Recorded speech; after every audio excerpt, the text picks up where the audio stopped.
And welcome to Fox 5 News Live on this Wednesday afternoon. The time is right off the top at 1 o'clock. We have some breaking news we want to get to you right out of Minneapolis, just outside of Minneapolis. You're looking at live pictures from the scene in Minnesota where 3 people are dead after a domestic incident at a home daycare in Hopkins, which is just outside of Minneapolis. Police say a man, a woman, and their child have been found dead. Police say the man and woman operated the daycare, and officers believe the man was the perpetrator and that there is no outstanding threat to the community. A parent who arrived to drop off a child saw the crime scene and alerted police. And just within the last about 45 or so minutes, the Hopkins police chief held a news conference. I want you to listen to what he had to say as he briefed journalists on what unfolded this morning. We're here this morning due to a tragic incident occurring on the 200 block of Tyler Avenue North in Hopkins. Hopkins police and multiple agencies responded to a domestic situation at an in-home daycare. Upon arrival, officers located a deceased male, female, and juvenile victim. There were other children present within the daycare, and we were able to get them out of the daycare and reunify them with their parents. At this time, there's no outstanding threats in the community. This is an isolated incident, and we are continuing to investigate it throughout the day and probably evening. I can provide you more information as we gather the information throughout the day. Was this family? All the victims appear to be a part of one family. How many kids were inside the home when it happened? There were 7 children within the daycare. One is deceased. Oh, I mean, an absolutely tragic situation that unfolded just outside of Minneapolis this morning. You're looking at pictures, live pictures, I believe, on the right side of your screen, and then we have ground shots that we captured via a playback just a short time ago, but you can see a massive police response out there. 3 people are dead, including a child, after a domestic incident at an at-home daycare in Hopkins, Minnesota. As you heard that police chief there say, this appears to be an isolated incident, and it was the people found dead were all members of one family. 6 other people who were at the daycare, 6 other children were found at the home, and they have been reunited with their families. We will be staying on top of this and bringing any updates as we get them throughout the afternoon right here on Fox 5 News Live. It's time now to check on the stories that we are monitoring here in the Atlanta area. I want to go over to our assignment manager, Tanya Mendoza. Tanya, I understand we are learning about a situation that unfolded in Gwinnett County. We just got some information on it. What can you tell us? That's right. Gwinnett County Police sent over a press release a few moments ago, and basically what the story is that a man by the name of Jalen Watkins has been arrested. He's been arrested after an innocent bystander was injured by gunfire outside a Buford business. This all took place on August 9th. Officers responded to Tavern at Mall of Georgia, located at 2720 Mall of Georgia Boulevard. They say that Jalen Watkins had been removed from the business and appeared to be intoxicated when he retrieved a handgun from a vehicle. Watkins fired 1 round into the ground. This is what Gwinnett police say happened. You're seeing the video right there that they provided us. He shot 1 round into the ground, causing shrapnel to strike a 25-year-old man in the back. They say the man that was struck in the back was an innocent bystander, had nothing to do with whatever reason he had gotten removed from the business. So he's been arrested. They were able to, he left that scene and was found, and they found him via using flock cameras at an apartment, I believe on Buford Drive. So he's been arrested, and that's an update on that story. There's the video. We do have the mugshot, and we'll have updates on that on our website and in our newscast later today. Tyler. Yeah, we'll look for it there. Let's take people to Marietta Square. A news conference was held this morning for a 2-year-old who was found dead last week, I believe. What can you tell us about this situation and what the family is calling for? That's right. Annie Maps in Marietta, where family members of 2-year-old Messiah Harris held a press conference at Marietta Square following the child's death. Investigators found the toddler's body, I believe it was Friday night, hidden in a wooden area near an apartment complex on Ridge Run Road. Darian Keith, the boyfriend of the child's mother, remains held without bond on charges of concealing a death after telling officers conflicting stories during a 911 call. That's what police are saying. Keith appeared in court over the weekend facing charges of concealing a death and making false statements. The family says they still have a lot of questions on how exactly Messiah died. Let's listen in to what the family said. I couldn't really wrap my head around it because it's like you would never imagine something happen like this to your family. Like anybody, we don't imagine this happening. So yeah, I was hurt. I was heartbroken. All right, Tyler, that were the family members of Messiah Harris. I want to mention that the mom was not there, and when I asked Annie where the mom was when all this happened, it sounds like the mom was working when all this happened, and the arrest happened and everything. But they do plan to bury Messiah on the 22nd of this month, which would have been his 3rd birthday. Tyler? Yeah, this story just gets more and more tragic as we learn more details. Tanya, thanks for the update on that. Let's take people now to Douglas County. There is an update on a murder case out there. That's right. Okay, so let's go to Douglas County. So basically in Douglas County, Kevin Stewart's following up on a story that we've been covering, I believe, since May. I don't know if you remember, Tyler, us talking about the Dog River Reservoir case, where a body was found mutilated in the Dog River Reservoir out in Douglas County. So Kevin's working on that because there's been a 4th arrest in that case. Now, the victim in this case was Jamal Parker. He was a bartender, artist, entrepreneur, and that's his picture right there. So far, we have mugshots of Mario Barber, who was arrested in connection to this case, and Brittany Baker. We also know now that Ambria Boyd, the girlfriend of Jamal Parker, was also arrested. And then now they've announced a 4th arrest, a man by the name of David Barber. And Kevin believes that David Barber is Mario Barber's brother. But David Barber is expected to be in court today. We will have more on the breakdown of charges and the connection in this case. That's what Kevin's working on right now. So we'll look for him. He's going to join us here on Fox 5 News Live during the 2 or 3 o'clock hour to give us all the details and the updated information on what he is learning today. Let's take people down to Coweta County where we are learning about that SWAT standoff arrest. That's right. Okay, so yesterday around 4 o'clock at the 2700 block of Highway 154 in Noonan, there was a 911 call and reports of some sort of domestic dispute. Apparently, this escalated into some sort of hostage situation after witnesses alleged that a man by the name of Jeremy Head had physically assaulted his 14-year-old daughter and held her inside the home.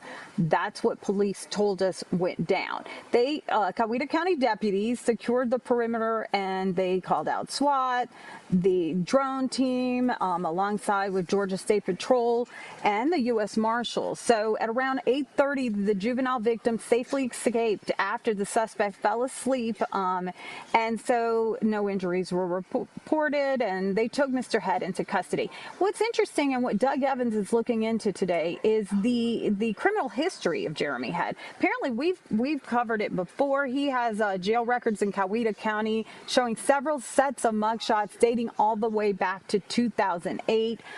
He was captured in 2022 after some sort of another home barricaded situation, and he was also accused of possibly shooting 3 shots at a family member previously, and he was involved in a fatal accident back in 2018. So Doug's looking into that history. He'll have a breakdown on that, and he'll have an update on what happened yesterday. a little later. Tyler? Yeah, Tanya, thanks so much for the update on all of these stories. We'll look for them throughout the afternoon right here on Fox 5 News Live. I appreciate it, Tanya. As we come back into the newsroom, I want to tell you about some other headlines that we're following. Let's talk about this. There's a new warning about a deadly fungus infection that is spreading across the country, and Georgia health officials are now monitoring it here in our state. It is a drug-resistant fungus. New CDC data shows 193 cases have been reported in Georgia so far this year, making it one of the top states affected nationwide. So the yeast-like fungus spreads quickly in hospitals and nursing homes, surviving on surfaces like bed rails and medical equipment. Doctors warn it is highly resistant to common antifungal medications and poses the highest risk to patients with severe underlying conditions. It's something we will stay on top of. And we want to take you to South Fulton now, where some mosquitoes there have been found to be infected with West Nile virus, and that is obviously posing a risk to people in the community there. So South Fulton officials are now taking action, and as a result, all outdoor practices, programs, and activities at the park are canceled for today at Old National Park. Fulton County health officials notified the city about the issue and will complete a chemical treatment. The CDC lists West Nile virus as the leading cause of mosquito-borne disease in the United States. The virus is primarily spread to people through the bite of an infected mosquito. Most people infected with West Nile virus do not experience any symptoms, but, and there is a big but, about 1 in 5 people develop a mild illness that can include fever, headache, body aches, vomiting, diarrhea, or a rash. And adults 65 and older or people with a compromised immune systems face the highest risk for severe complications. So here's how you can protect yourself, because we've seen a couple of different areas which have seen mosquitoes testing positive for West Nile virus. Experts recommend wearing mosquito repellent, long sleeves, in addition to getting rid of any standing water near your home. All good advice. Let's take a live look now outside, high above downtown and midtown Atlanta. You can see the sun is shining, a lot less clouds than we've seen in the past few days, and a lot better than it looked this morning when I stepped outside at about 6:40. Saw a lot of rain puddles and puddles of water on the ground because it clearly rained overnight. Let's get a check of the forecast on this Wednesday afternoon. My good friend, Fox 5 Storm Team Meteorologist Alex Forbes joins us. Did the thunder wake you up overnight? No, I slept right through it. That's why I was surprised. Makes one of us. Yeah. So through the 3:30, 4 o'clock hour, really saw the wave of storms come through Metro Atlanta and North Georgia. I tell you what, there's no better feeling than, all right, you get woken up by thunder. You're like, oh, great, it's time to get up and all this stuff. Especially being a meteorologist, right? It was 3:30. I was like, I have 4 more hours of sleep. I woke up because of a dog this morning and not the thunder. Well, there you go. So if you need to take the dog outside, it is going to be hot this afternoon. It already is hot, right? 87 in Atlanta, 85 in Canton, 90 over in Eatonton, 86 in Carrollton, and 86 in Noonan at this hour. Let's go bigger picture here. So some big time storms up to the north. All those green flashing boxes, those are all flash flood warnings. And then the yellow shaded region, that's a severe thunderstorm watch. Those storms are working around an area of high pressure that's back over Arkansas and Texas. And the bulk of them are going to miss us here in North Georgia. The result is heat index numbers climbing this afternoon and climbing over the next several days. It already feels like 95 in Atlanta, 99 in LaGrange, 95 in Thomaston, 99 in Eatonton, and 93 over in Athens at this hour. So into the afternoon, we are going to continue to warm from where we are now. Those actual temperatures getting into the 90s, of course, those are going to send heat index temperatures into the upper 90s. How about this shot? I've been watching it all morning and now into the afternoon. This is Dawsonville.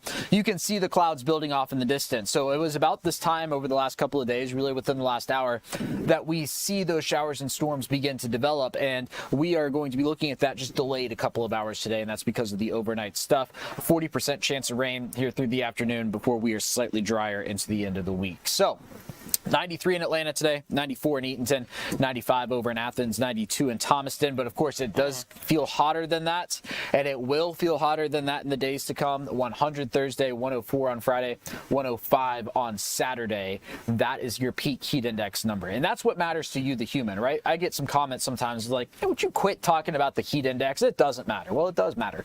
And that's why we talk about it, is because when you talk about heat stroke and all that stuff, that is where that comes from, the heat index stuff. So there's your Fox 5 Storm Team 7-day forecast. Temperatures getting into the mid to upper 90s over the next couple of days. It is going to be hot. It's not going to be as wet, and it is still mid-August after all. A couple of new tropical systems that Fox Weather's Brian Norcross is going to talk about here in a little bit. Sounds good, Alex. I'm not feeling so lucky with the 98 degrees on Monday. That feels a little warm, and obviously we know well, it's too warm. Well, we have to keep in mind, it's summer. We're in Georgia. We're still in the South, so it's expected. But I was getting used to what the low 90s. And what is this? Is that going to be the hottest day we've seen so far this year? 98 has been the hottest so far, so it would tie that. But it does put us in the territory of potentially hitting 100 before all is said and done. So I said luck because we're about to talk about Powerball. I read what you're seeing. I see the Alabama state line sign behind Eli down there. So let's switch gears and talk about the Powerball. It is up for grabs tonight. $1 billion, and a lot of people are crossing the state line from Alabama into Georgia, and that's because you can't buy a lottery ticket in Alabama, so you have to come to our state. Our Eli Jordan is along the border right now. I see the Alabama state line sign, and Eli, I'm sure you have talked to a lot of folks who are crossing the state line to come into Georgia to get that precious ticket.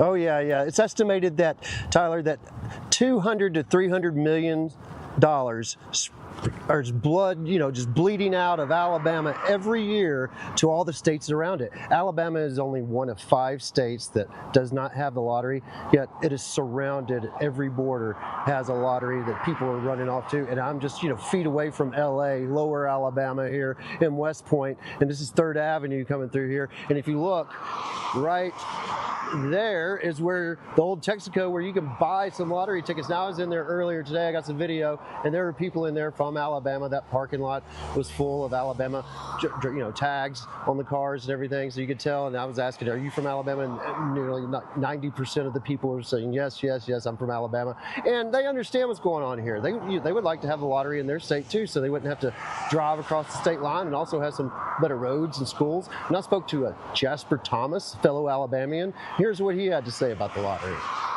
You live in Alabama, correct? Yeah. So what are you doing here today? Trying to win some money. Well, I won't have to go back to work. So you guys don't have the lottery in Bama, do you? No, we don't. How do you feel about that? I don't like it. Why? Maybe, well, I want to bring money to Georgia. We need it in Alabama. They say they're going to help us with schools and all that, the roads. So I feel that we should have it in Alabama. But until the lawmakers pass that or allow you guys to vote on it, it's all that money is going to be going to other states. Oh, yeah. Maybe Mama Kay, maybe she'll come around, but I doubt it. I mean, was it the big lottery, the big drawing, or do you always come over here? I always come over here, but it's for the big lottery too, today. Yeah, but I always come over here. How many tickets are you getting, if you mind me asking? How many? I got 53 bucks worth. But I normally play 3 times a week. I spend like 74 bucks every time. You feeling lucky? Yeah, I feel lucky today. I believe you're going to bring me some luck.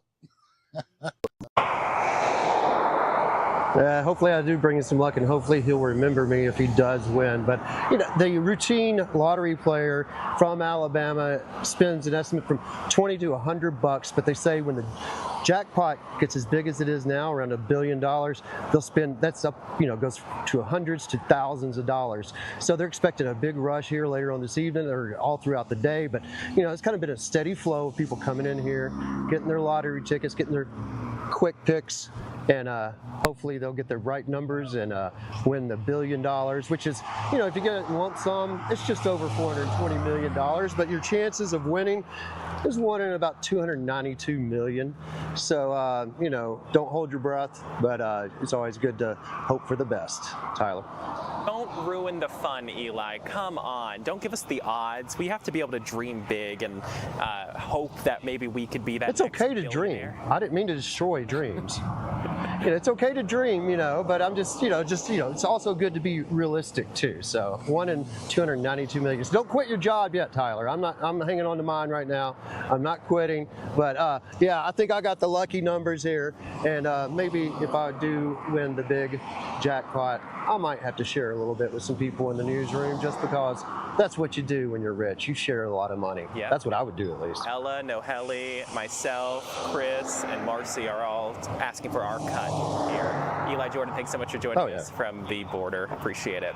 And I just want to mention, for those of you joining us here on our TikTok stream, Alan commented, I'm Canadian and I have my Powerball ticket. So lots of people are getting in on the action so that they can have that chance at $1 billion. The time now is 1:19 on this Wednesday afternoon. Up next, how the younger generation is finding joy in something that has grown extinct, all thanks to technology. We're back in 2 minutes.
(1:21) on this Wednesday afternoon. Thanks so much for joining us for Fox 5 News Live. I'm Tyler Finger. Remember, this is an interactive news conversation, so join us in the comments on Facebook, Instagram, YouTube, and TikTok, and of course our Fox Local platform. And we'll try to answer your questions. If you have anything you want to say about what's going on in our show, we would love to hear from you. Let's continue on right now and talk about something that a lot of Gen Zers are beginning to pick up again. So they may be the first generation to grow completely online, but now some young people are going old school. Handwritten letters and pen pals are making a big comeback. Communication expert and a Letter is Better author Erica Gerard-Debana joins us live. Erica, thank you so much for being here this afternoon. You're welcome. Nice to meet you. Well, I'm so glad you're here and you're joining us and you're joining us in this show. Let's start here. Why do you think people are rediscovering the mailbox? I think there is digital burnout, for one thing. Students who have grown up reading off of their iPads or their phones are asking for books in some cases. They're just tired of everything being sort of frictionless. And they're looking for, they're calling it friction maxing. I think that's the term, friction maxing, which is to slow everything down and to create meaningful, high effort experiences. That's what it is. So they're looking for showing that they took a little bit more time with each other. They reach deeper than just a quick text. They also may want something they can keep. You can't keep a text or an email, really. You can print it out, but it's not very special. And to have something in the memory book that makes them feel better. I will tell you, I have gotten a number of thank you notes that were handwritten from folks who I went to weddings for. I gave them a gift and they handwrote, and I actually do still have some of them. I put them up on the refrigerator. So you are making a point that it is definitely more meaningful. And I guess a nice way to feel connected in such a quote unquote a disconnected world where everything is just digital now. It is. And now we have AI encroaching, so that's going to make it even more rare to get a handwritten note. I'm also not being Emily Post on this. I'm saying most of us have pretty lousy handwriting at this point. Mine is, I type on a typewriter, and I'm saying it's okay to type it on a typewriter, put it in the computer, choose a nice font and do it like 1.5 space, put it, a special paper you like, pretty paper, underline a couple of words with an XOXO, and it feels personal. And it's something is better than nothing is what I say. And there's my mailbox, my actual mailbox, you can see. So my mailman is very good friends with me. I'm always bringing him water on the hot days. I feel sorry for him because there's always a load out there for him. I send 1,000 letters a year. You write 1,000 letters a year? So yes, that's wild. What have you learned doing that? Well, I've learned that people remember the letters. I've had people come up to me a year later and say, you were the one that wrote me that letter. I write if I even can't get to an event and thank them for the time that they spent on sending the card or letting me know. And they remember that. I've written salespeople who are having a very tough time when they first started at a store. And they told me later, you helped me decide to stay working in the store because of your kind letter. And they carry it around in their purse or their backpack. It's very meaningful. And I think just like in elementary school, when a teacher would write you a little note and say your characteristics of who you were, it's that same feeling of that somebody is seeing you. And I think that's really the other part of a letter. It's a thanks for being you. It's not just thanks for the gift, but it's also thanks for being you. And these are situations now where kids are looking to join snail mail clubs. And they said the searching for that is up 5,000%. And so that tells you, oh, look at she's doing it. So any sketch, any notes, anything that can be put in an envelope and mailed makes it special. And I taught a class where kids were in an underserved area in California near SpaceX, actually, and I brought envelopes and paper for them to send letters to. They were trying to send to a music producer, and they didn't know how to fold a piece of paper into thirds to put it in the envelope. They didn't. I said, how many people here have ever gotten a letter in the mail? And nobody raised their hand. Finally, one little girl said, oh, it wasn't a letter, it was kind of a square thing, and it was very thin. I said, like a postcard? She goes, yeah, from my dentist. It was her reminder card for an appointment. So but the people that I've started, I've had pen pals from age 4. Now one is 102, and she and I have been writing for years. And I think it's transformative. A lot of them start sending postcards to each other. There's just something they're craving in having a personal piece of mail. I sent it to one little tiny girl, my nephew's little girl who's 3, and she took the letter to bed with her. So, that tells you it's something special. Do you think that you get an edge in the workplace still for adults if they handwrite that letter, if you're trying to apply for a job? Do you think that's more meaningful? Because obviously you have kids starting to do it, the Gen Zers starting to pick up that pen and paper, sending letters. Do you think that would be beneficial for folks to kind of go back to? I know I used to do it when 10 years ago when I got into the industry here. I'd always send maybe not a handwritten note, but at least a nice note to the people who interviewed me. Do you think that's a nice way to get an edge in this very interconnected world? I think that if you can get it there quickly enough, what I do is say scan it and email it, and then also snail mail it. So if they ignore your email, it'll show up on their desk in the form of a real envelope a day later, and that's hard to ignore. I think that should be legible. So if your writing is bad, do it on a typewriter, computer, and why not? I had a friend who was with a major hiring agency. His name was Bob Glass. He just died recently with a search firm, and he said that's all they will hire is people that have written letters. And I know that's a big thing on Wall Street. They want the people to be able to write to clients, the financial advisors. I don't see that it ever hurts to write a thank you. Erica, thanks so much for joining us. We could probably talk about this all day as people are starting to continue this trend. I mean, I do go to the mailbox. I do look for mail every single day, and I feel like all I find are bills. So it would be really nice to be able to get a handwritten letter. We'll change that for you. We'll change that for you. Well, I will definitely look forward to that. Erica, thanks so much for joining us here on Fox 5 News Live at 1 o'clock to talk about this. I really appreciate it. And as we continue on here, the time now is 1:29 on this Wednesday afternoon. We're going to take a quick 2-minute break. We're back after this.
And welcome back to Fox 5 News Live on this Wednesday afternoon, 1:31. We're so glad you're here. I'm Tyler Finger. Let's get to some of the headlines we're following internationally. Take you down to Colombia, where that big earthquake struck on Monday, and let's get you caught up on what we are learning. So take a look at this video of rescuers from that Colombia earthquake after they safely pulled out another survivor from underneath the rubble. The woman saying she was trapped for 36 hours since that 7.4 quake hit. Bogota firefighters say she had been located 10 hours before they actually reached her because it took time to do the delicate rescue as she was buried deep under the rubble. The woman was taken to be checked out by medical professionals, and firefighters remained on scene as they say another person in the same building had been located, and they're working to free that person. I should mention at least 180 people are confirmed dead, with likely thousands more still missing. And people here in Atlanta are trying to help our neighbors to the south in Colombia. A local restaurant is collecting supplies. Let's go out to our Maria Guzman, who is live in Doraville with the details on how you can help. Maria? Hey, Tyler, yes, and this is all happening here in La Abuela of Doraville, and right behind me, you can see that donation pile, and it has grown just today. I mean, they started here just collecting these items as early as Monday. Now, Monday morning is when the earthquake hit, and by Monday afternoon, they already had a plan. Now, these items are going to be packed and shipped tomorrow to Miami, and their goal is for these items to arrive to Colombia by Friday morning. As for the items that they need boxes that they can pack all the items, flashlights. They're trying to avoid sending water and clothes, as that can be very costly and take a lot of space in the boxes. But I got to speak with one of the donors who came here. She's from Colombia, so of course she felt the need and the call to step in as she is miles away from home. So let's go ahead and take a listen to that. Okay, we need Pampers, we need canned food, we need anything that you guys can help. These people really need your help. You know, Colombia is a great country and people that work hard and they really need help today. We feel sad because after what happened in Venezuela now happened with us, and I feel really, really sad. But I know we have a great community that they helping right now, and I know all these things is gonna go to Colombia right away, and it's gonna help a lot of families. I know every Latino is gonna help, and also all the communities. We need your help. We need you step and say, you know, I'm here, because today can be another country, can be here, so we really need help. My family is not affected, but I have friends in Cali, I have friends in Medellin, I have friends in Armenia, in Pereira, so it's a lot of damage. And La Abuela has several locations across Georgia, and those locations that are accepting donations are in Alpharetta, Duluth, and Doraville, so you're able to go and drop off any donations from now until Saturday. On Saturday, they're going to be collecting those donations and sending them again to Colombia. Again, just some of the items include batteries, flashlight, boxes, the things that people might need as they're still in the recovery process, Tyler. Maria, thank you so much for that. And so how long are they collecting donations for that people should be aware of if they want to go and help? Because obviously, knowing the devastation we've seen in Colombia, it's going to take a lot to get them back on their feet, especially the very hard-hit areas. How long is this restaurant going to be collecting for, and what should people know? Yeah, so you can come here and donate at those 3 locations that I mentioned from right now, today, as late as Saturday, and that's because they're going to be doing several shipments. One's going to be tomorrow with the goal of those shipments arriving Friday morning. The next one, they're going to collect and organize those items Saturday morning, so they arrive to Colombia a few days later. So from now until Saturday morning at those 3 locations of La Abuela, I'm here in the one in Doraville. Maria, thank you so much for the update there, and hopefully folks watching are able to help out the community in need down in Colombia. We know obviously over 180 people are dead, thousands more likely still missing as the search efforts continue. Maria Guzman, thanks so much for joining us this afternoon. As we continue on, we're going to stay on the weather topic related to 2 big tropical systems, maybe systems, but we know Cristobal is over in the Atlantic, and we know that there is a developing system out in the Pacific. So meteorologists are watching both sides of our country right now as these storms continue to develop. We know in the Pacific, the developing system could have a direct hit in Hawaii this weekend, which with dangerous surf and waves. And then also at the same time, we're tracking another disturbance in the Atlantic. And so I want to bring in Fox Weather hurricane specialist Brian Norcross. Brian, thanks so much for being here this afternoon. If we can help for our viewers, let's try to have a conversation and break down what we're seeing in the Pacific as that system, with all of those forecast models, seem to be pushing it right towards the islands of Hawaii. Yeah, Tyler, it's kind of an unusual situation. First of all, Hawaii doesn't normally get significant storms from this direction. This is taking just the kind of perfect angle to stay over the warm water, but affect the entire state. That's what's so unusual. Usually, if you're going to get a relatively strong storm, it's going to come from the south like this, so only part of the state gets affected. But this thing, which is called Potential Tropical Cyclone 1C, it's a very arcane thing. It's not important what the name is. The main thing is it is just developing out here about 1,000 miles from Hawaii. And as you were saying, what's really unusual is that the models all aim it in that direction. It's kind of an elongated system here at the current time, but the forecast is for it to consolidate. Here's the cone from the National Hurricane Center, which shows the kind of the errors that might build as you go. as it gets wider. You can see that the wind speeds are forecast to peak out about 70 miles an hour.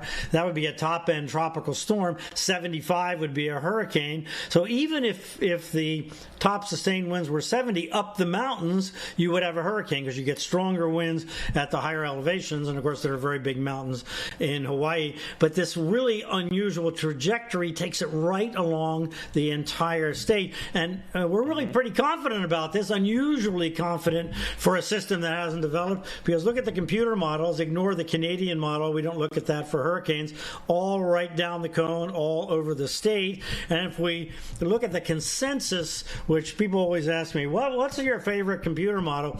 My favorite is the consensus. That is always reliable as the best one, and that goes right over Hawaii. And the Google model, the AI model, has been spectacularly good last year into this year so far for developed systems. It also takes it where it's going to have a direct effect on Hawaii. Look at all the tracks from Google. So Brian, anywhere down in here, we cannot see your graphics. We're having trouble seeing your graphics. Oh well, my fault. Thank you so much, Tyler, for letting me know. And I apologize to you guys in Atlanta. So anyway, you're going to get the whole story right here. Here's the story, is no matter where the storm goes here in any of these possible tracks from Google, the worst of the storm is to the north. So that's the idea is this is going to affect the whole state. And look at this. We look at other models. This is the European AI model, and this is the European traditional model, the Euro model. I'm sure you guys that follow the weather have heard about. Well, they all say Hawaii is in line. So it's kind of unusual storm from an unusual direction that is forecast to be strong tropical storm or hurricane moving across the state. How strong could it be? Beginning late Friday into the weekend. There you can see. So it could be, 80 miles an hour or something like that, with gusts over 100, somewhere in that range, because the water is not terribly warm. There's dry air to the north, so this isn't a situation where, oh my God, this is going to blow up into some kind of category 3 or 4 hurricane. But the thing is, with the mountains, you get enhanced effects from the wind. The winds get channeled and they're higher at higher elevations, and then the rain falls more up the mountains, and then it all has to run down. So significant effects in the islands are expected, and that doesn't count what happens at the beaches with waves maybe 20 feet high and elevated surf coming into low-lying areas. So this is a significant threat, an unusual threat to the Hawaiian Islands. And as you said, that's not all that's going on. Suddenly, Mother Nature has flipped a switch and got us tropical people busy. So this is Cristobal up here. It's nothing of consequence. It's just in the record books. It's flared up into a little tropical storm, and it's going to die out. Down here, we have 2 systems, both of which are heading toward the islands. And what's going to happen with these? Well, I'll tell you what's happening down here. It's very good, I guess, is that if you notice, the only thunderstorms here are over here. The system is kind of dried out. It has a circulation. This one has a few more with it. But watch as we go forward in time here. There you see the dry air up to the north there. That's all Saharan dust. It comes off the Saharan desert and blows across the Atlantic. Here's the moisture and the Saharan dust. Now watch as it goes. Here they go toward the islands here, and interesting, the computer is not cooperating with me here. But the idea is that this one is going to drag moisture up toward Puerto Rico, and that is very good, as long as it doesn't turn into a strong storm. And with all the dust and the upper level winds and everything, we don't think that is going to happen. There's the dust. Look at it. In fact, here in South Florida, where I am, we see the dust out there. It makes the sky murky, makes the weather kind of extra sultry. It's kind of nasty, but it also stops it from being as stormy, as a matter of fact. And there you see strong upper level winds ripping across here, also super hostile for the development of these things. So bottom line is, we've got 2 systems heading toward the Caribbean. Conditions are not really conducive for them to be super strong. In fact, we think it'll be beneficial to Puerto Rico and the islands where they're having a big drought. The second one has more question marks on it, but that's going to be into next next week and too far out in the future. So we'll just kind of see about that. Tyler? Brian, I really appreciate you breaking this down for us as we are watching two separate coasts. We have obviously the Pacific, the storm system that could be going towards Hawaii, and it seems like that's going to be the case as those models are really converging on the islands there. And then obviously those two systems that are moving in the Caribbean that we are actively monitoring. I appreciate your expertise. Brian Norcross, thanks so much for joining us this afternoon. And as we come back into the newsroom, I want to tell you about something that is happening right now, and that is the solar eclipse that is sweeping across the northern hemisphere. We're taking a live look at a NASA feed that we are getting right now from the Explorium. It looks like down in the corner of that little part. It says from someplace in Spain. My eyesight on this monitor is not great. It's super small there, but it's in Spain. So that is where they're going to see totality for this solar eclipse. And so we know it's going to be sweeping up across parts of Greenland, Iceland, and northern Spain, with the path of totality ending near sunset local time in that area of Spain and also in Greenland and Iceland, where people are going to be able to see it. But millions of people across Europe will be able to see at least a partial eclipse, including people in the UK. You're looking at another live camera.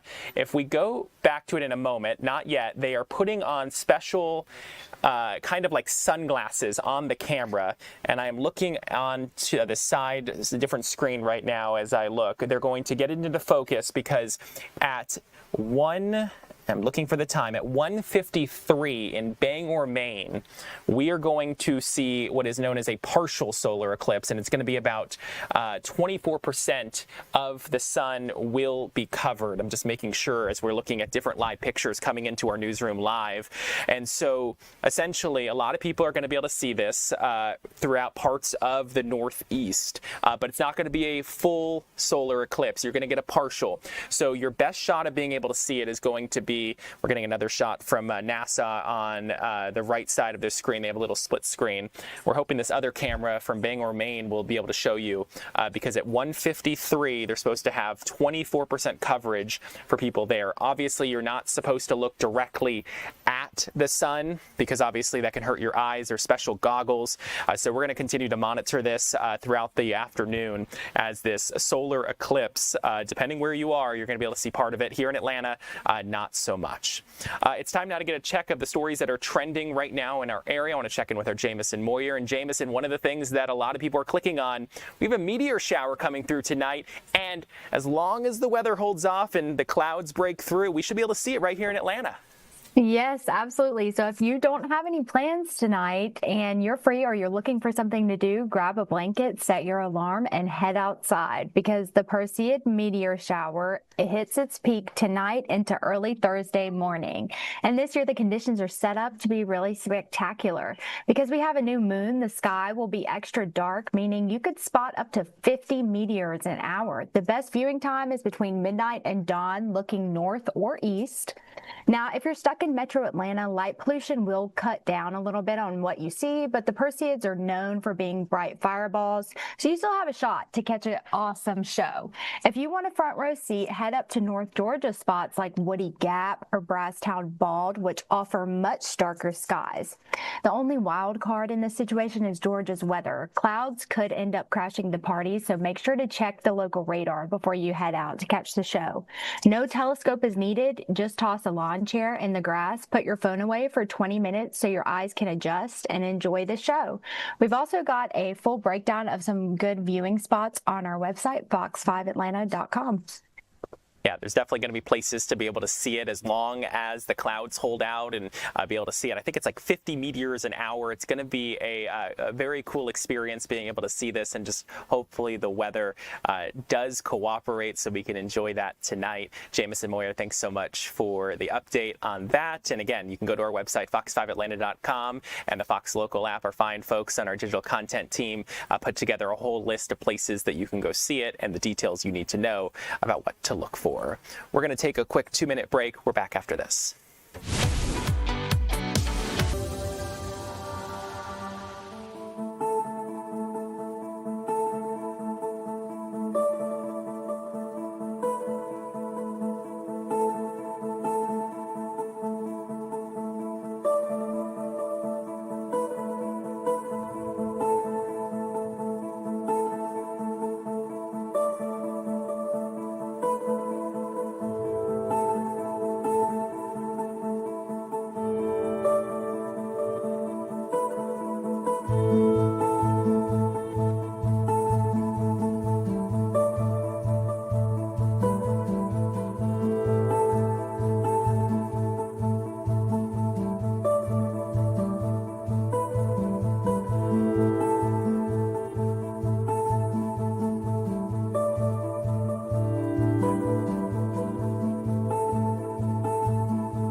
back to Fox 5 News Live on this Wednesday afternoon. I want to take you back to the shot from NASA. They just switched it on us.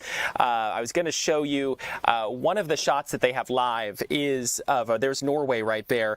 We are approaching totality for this solar eclipse. We're going to continue to monitor it throughout the next couple of minutes here during the 1 o'clock hour, and we'll bring this into the 2 o'clock hour as well. But you can see, depending where you are in Europe, we know Greenland, Iceland, and Spain will see totality. And so at Spain right now, Lyon, Spain, it is slowly making its way. I think it's about 45 minutes or so away from Spain being in complete totality. Let's bring you back into the newsroom. We'll continue to monitor that for you. I want to take you out to a butterfly exhibit that is underway right now at the Chattahoochee Nature Centers, and it's their butterfly encounter. Our Chris Rosenthal is standing by live with all the details. And Chris, you joined us during the 11 a.m. hour, and we saw a bunch of butterflies flying around.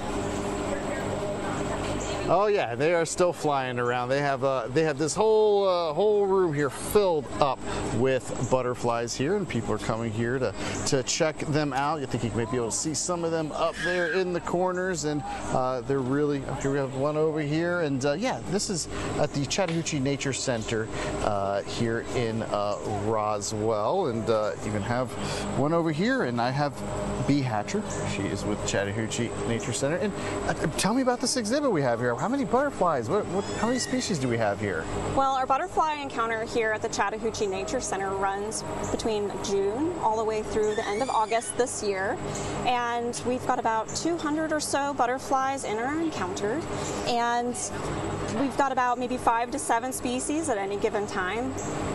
Yeah, and I think what's really cool about this, I mean, we were just looking at that butterfly flew away, but this exhibit, you get really up close. I mean, tell me about this way we sort of attract them here. Sure. So butterflies actually taste with their feet. So at our nature center, you can get a little nectar stick, and you can offer it up to the butterfly, and that butterfly might step onto it, maybe.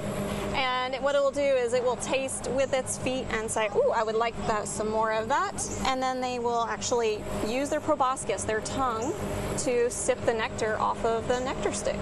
Yeah, we have, what kind of species is this one here?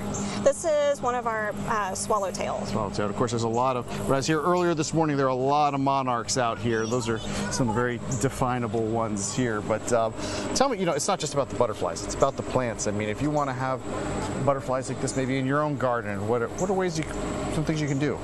Well, I highly recommend starting with native plants. Those are the ones that are going to best support butterflies, but if you really, really love butterflies, I highly recommend looking at host plants, because butterflies start as caterpillars, and those caterpillars love their special host plant. So each type of butterfly has a special plant that it needs in order to complete its life cycle. So a mixture of host plants, some nectar plants for your adult butterflies, and then I will recommend some grasses to help our little skippers that we have here in Georgia. Gotcha. Native's really kind of key here too. Yeah, absolutely. Yeah, and it's I know a lot of people kind of wonder when this is over. This ends on August 30th. What happens to all the butterflies here? Well, the butterflies actually end up living in our offices and hanging out in our nature exchange to complete their full life cycle. So they'll get fresh nectar, and like a little shelter for them to live out the rest of their days. Last year we had a red admiral that survived all the way to November.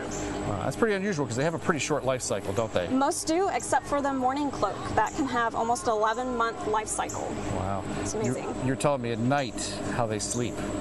Yeah, so when it starts getting a little bit dark outside, all the butterflies, they go up to the top of the encounter and they will hang upside down from their feet, and that is how they sleep, with their wings folded.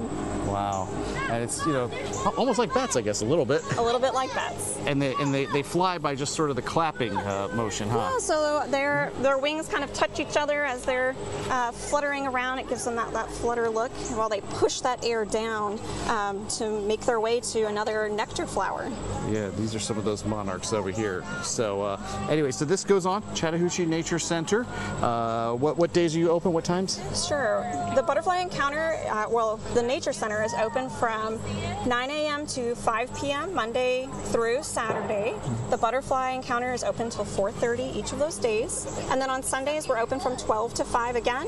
The butterfly encounter again closes at 4:30. Absolutely. And again, butterfly encounter here till August 30th. So just a few more weeks left.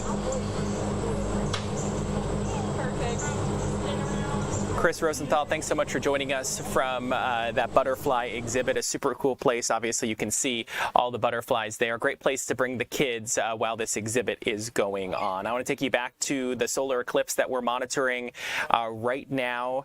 This is coming from Bangor, Maine. So at 1:53, the time now is 1:55. At 1:53 was the biggest, I guess the most that they were going to see in coverage for this solar eclipse at 24%. There are other places throughout the world. So Greenland, Iceland, and Spain, you will see totality there. That is expected over the course of the next about 35 minutes in Spain, according to NASA. I'm watching a countdown clock. So in about 35 minutes, that is when they are going to be in complete totality.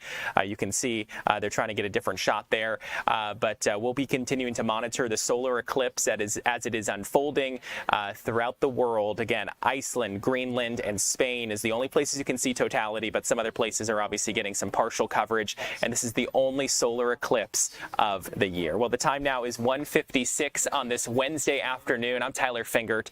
I'm so glad you joined me for the last hour as we talked about the news and also some of the weather headlines we're monitoring, including two, tropical systems on both in the Pacific and in the Atlantic. We're going to have more headlines coming up for you during Fox 5 News Live at 2 and 3 o'clock. Ariel Onstadt will join you at the top of the hour. Thanks for joining us for the 1 o'clock stream.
Welcome in, everyone. I'm Ariel Onstad. Thanks so much for being with us here live in the 2 o'clock hour on your Wednesday afternoon. We've got a lot of news to get to, as we always do. And I want to start with the latest in Minnesota as we're following here in our newsroom a devastating incident. We understand that with this developing situation that 3 people are dead at a Minnesota home daycare. I want to take you through what we're learning here in the newsroom, because at this point we understand of those 3 dead, 2 are adults and 1 is a child. Now, this happened at a home daycare incident, and specifically Hopkins, Minnesota. Take a listen to what the Hopkins police chief, Brent Johnson, said. He believes this stemmed from a domestic violence situation and held a news conference just a couple hours ago. We're here this morning due to a tragic incident occurring on the 200 block of Tyler Avenue North in Hopkins. Hopkins police and multiple agencies responded to a domestic situation at an in-home daycare. Upon arrival, officers located a deceased male, female, and juvenile victim. There were other children present within the daycare, and we were able to get them out of the daycare and reunify them with their parents. At this time, there's no outstanding threats in the community. This is an isolated incident, and we are continuing to investigate it throughout the day and probably evening. I can provide you more information as we gather the information throughout the day. Ultimately, police say that 6 other kids were inside of that home daycare at the time of the incident. No other children were harmed. Johnson, the police chief there, says the victim appears to be members of one family. Investigators preliminarily believe the deceased man was the perpetrator and took his own life. We'll continue to keep you updated as this is still a very active investigation in Minnesota, and we'll keep you updated as we get new information. In the meantime, a little closer to home here, we understand that a family is grieving the loss of a toddler found dead in the woods. We're speaking about little Messiah Harris, and our Annie Mapp has been speaking with the family members who, Annie, we understand held an update earlier today. Yes, Ariel, good afternoon. Messiah Harris's family members held a news conference here at Marietta Square earlier this morning. They are very heartbroken and say they still want answers as to what exactly led to his body being found in the woods behind an apartment complex last Friday. Now, we know from Marietta police that they received a call Friday afternoon just before 1 o'clock, well, just before 1:30, from a 23-year-old known as Darren Keat, who is allegedly the child's mother's boyfriend, explaining to Cobb County 911 that Messiah had disappeared and was missing. Police responded to this apartment complex that is the Briggs at Powers Park off Ridge Run Road here in Marietta, and officers say they received some inconsistent statements from 23-year-old Keith and ultimately ended up finding the child's body after 7 that same night behind the same apartment complex. They say his body had been covered with vegetation and possibly with some dirt.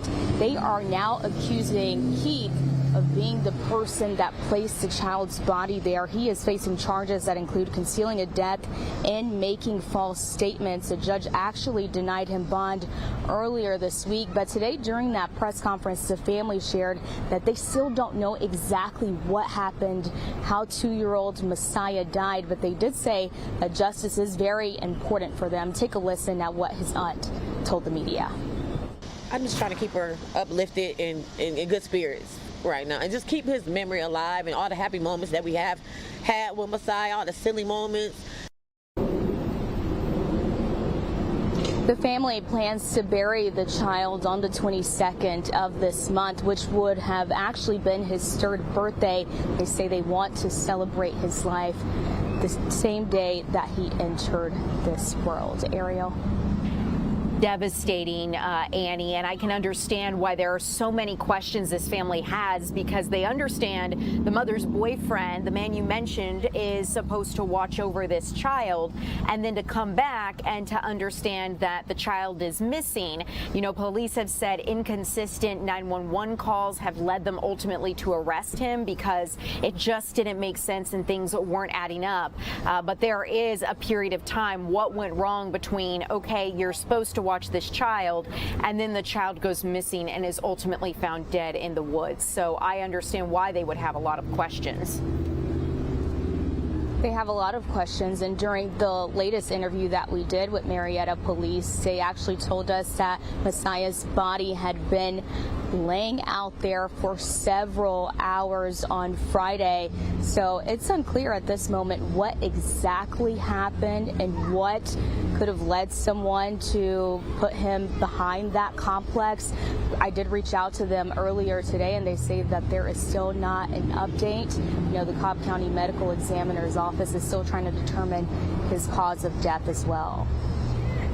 Annie, thanks so much for the update. We'll stay tuned to you for the latest as police continue to look into this, understanding, of course, hopefully autopsy results can give us more insight into how this unfolded. Annie Mapp, thank you so much reporting live for us on this story. We'll see you again later this evening. As we continue here at 2 o'clock, let's talk about a felony murder suspect who was arrested here recently. We understand he was arrested in Cherokee County, and ultimately he was wanted on felony murder charges out of Floyd County. The authorities have announced this arrest and say that the Floyd County Sheriff's Office is identifying the suspect as William Roger Caver. They say that Floyd County Corporal at Towle and deputies Bowman, Dempsey, and Jolly apprehended Caver in Cherokee County Tuesday with assistance from the Cherokee County Sheriff's Office. They say he was taken into custody safely and without incident, but they have not released details as to this felony murder. What led up to the charges that this man is now facing, Mr. Caver is now facing. We will keep you updated as we get those details. Right now, he has been arrested in Cherokee County, wanted out of Floyd County. Let's talk about the latest regarding some redistricting with DeKalb County schools, because at this point, DeKalb County schools are beginning this process after a months-long pause. You remember it was somewhat controversial, some of the redistricting plans that DeKalb County had wanted to enact, and they put that project on hold for several months. The district is now taking a two-phase approach designed to address what they say are both overcrowding and under-enrolled schools. So the first phase of this redistricting plan is going to focus on overcrowded school clusters, including Lakeside, Cross Keys, and Chamblee schools. Community action teams are expected to begin meeting in September to discuss potential changes. Those options will be refined in October as the district moves forward with the redistricting process. The second phase is scheduled to begin in January and will turn attention to school clusters with lower enrollment. The district currently serves about 90,000 students, but say they have 110,000 students available or available seats for students across its schools. So they're highlighting this imbalance, and they're trying to address this through redistricting. The process could ultimately change which schools some DeKalb County students attend, as the district is working to better balance enrollment and available classroom space. We understand that a lot of parents were concerned and educators, because so many of these schools are the foundations of their communities and really the anchors of their neighborhoods. And so a lot of educators have been concerned, and parents, about what that means if some of these different elementary and middle schools were to go away. We will keep you updated as this redistricting plan moves forward. In the meantime, DeKalb County Schools trying to balance both of those needs. Let's talk about a protest that is expected, or a rally, if you will. Residents in Marietta are planning to oppose a data center that has been proposed in Marietta, and they say this will happen this evening before city leaders consider rezoning plans for the project. The proposed development would be located near Interstate 75 and Delk Road. Residents have previously rallied against the project, and they've planned another demonstration at 6 p.m. this evening. That's about an hour before the Marietta City Council meeting starts.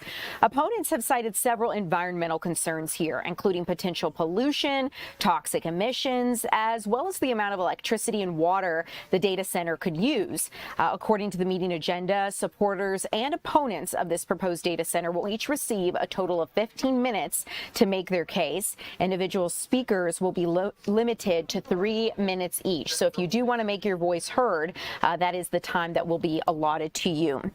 Let's talk about this deadly earthquake in Colombia, because a lot of residents here in Atlanta have family in Colombia and are trying to put together the pieces and figure out whether or not their family members are safe and whether or not some of their communities in this area of Colombia are still intact.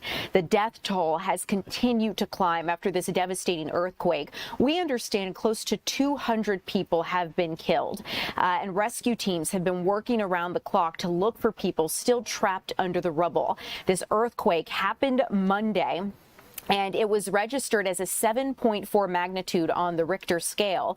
There are still signs of hope that some people might be alive. The first 48 to 72 hours really are critical here, so that window is quickly closing.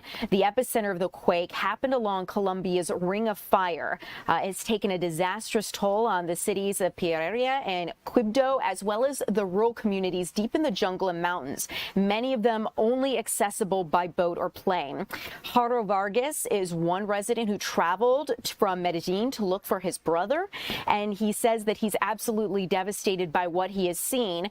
He says that his brother is not answering his phone. He's trying to find him, and unfortunately, this is a story that so many are dealing with right now. Seismologists say that the earthquake originated much deeper underground than usual, and as a result has created much deeper structural damage. They say it's unlikely that another earthquake will happen anytime soon of this size, but more than 200 people, like I mentioned, or close to 200 people have been reported dead, and the true number could be higher, with another 3,000 to 4,000 people still unaccounted for.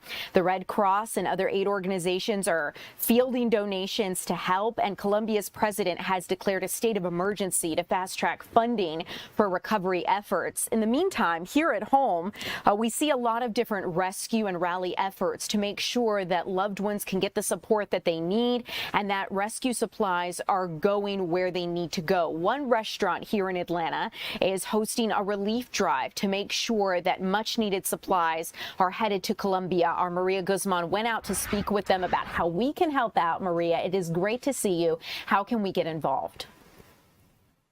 Hey, Ariel, yes, right here I'm in La Abuela in Doraville, and this is just one of their locations where people can come and drop off some items. Right here, this pile of donation has been growing all day long. They began to collect donation as early as Monday afternoon. The earthquake happened Monday morning, so they worked very quickly to get these donations. And these items, the goal is for them to arrive to Colombia by Friday morning. So the plan is for these items to be collected and packed and on the way to Colombia as soon as possible. I'm going to go ahead and flip my camera around to also show you guys what are the items that they need.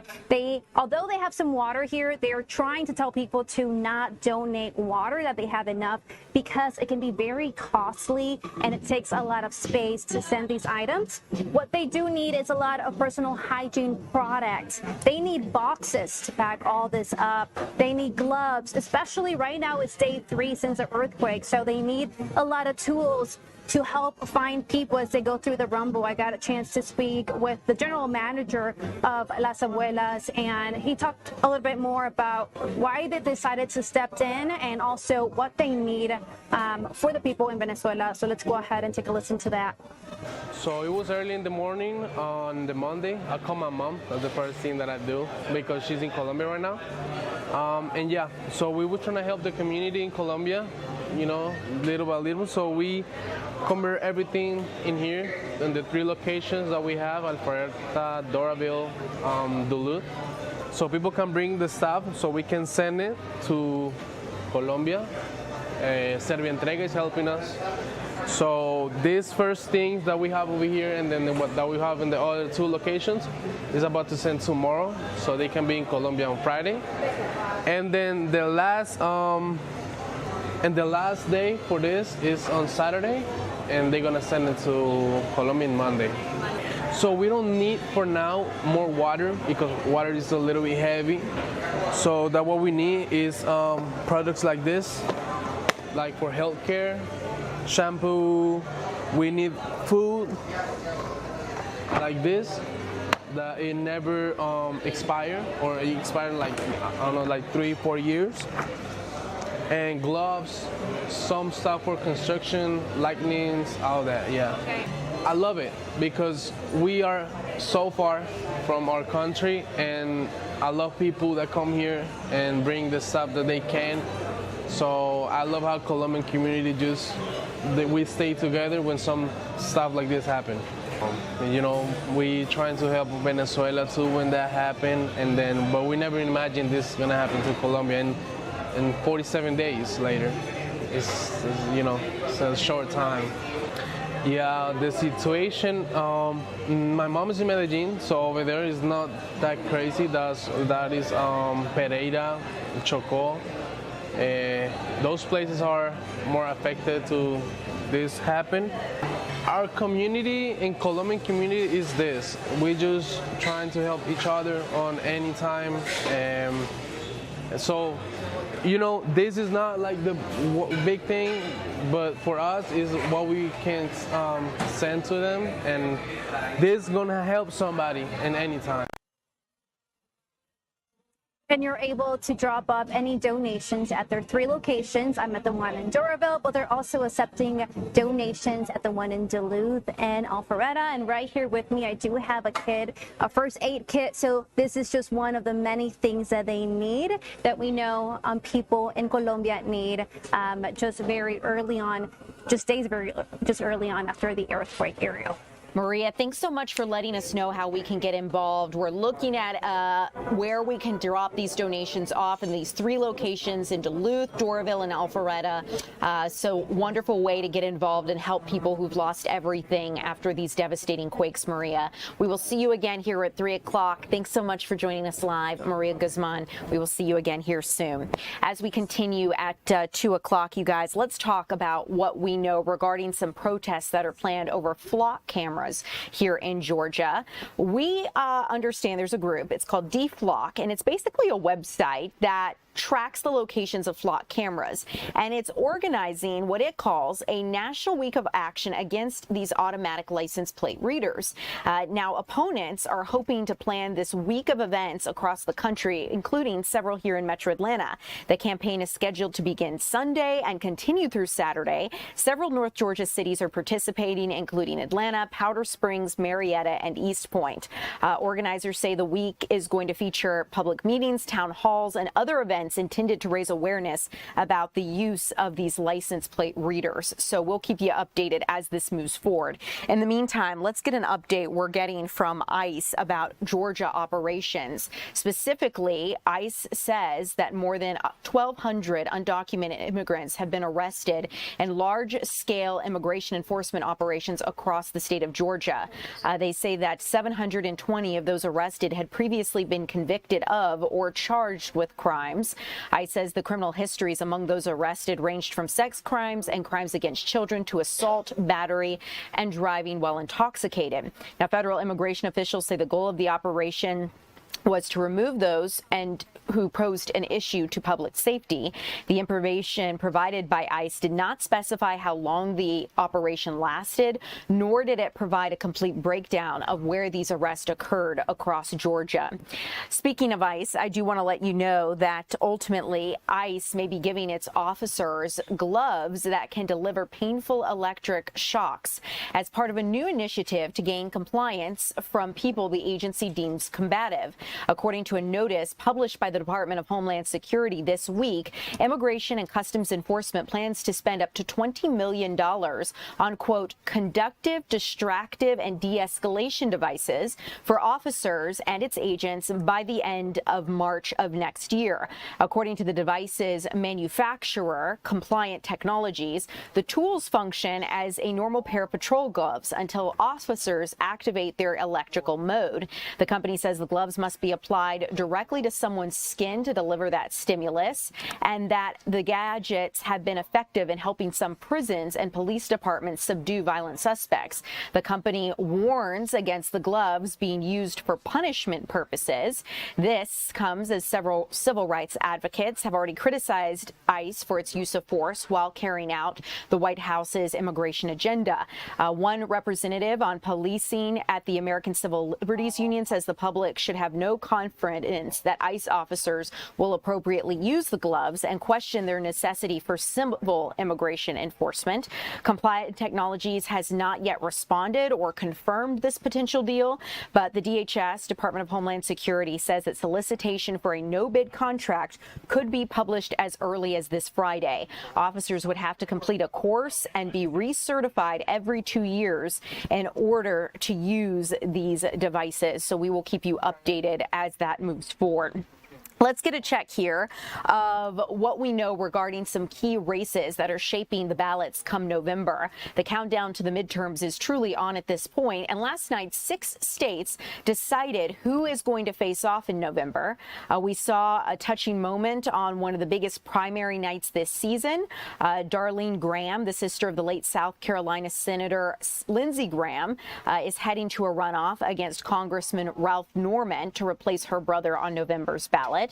But the drama really was in Wisconsin, where self-identified Democratic socialist Francesca Hong surprisingly lost her bid for governor to a more moderate Democrat, Milwaukee County Executive David Crowley, a sign that the Democratic Party's far-left wing may not have enough steam to win in some of these swing states.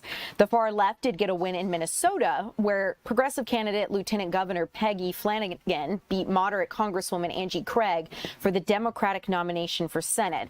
Now, despite working under Governor Tim Walz during a major state welfare fraud scandal.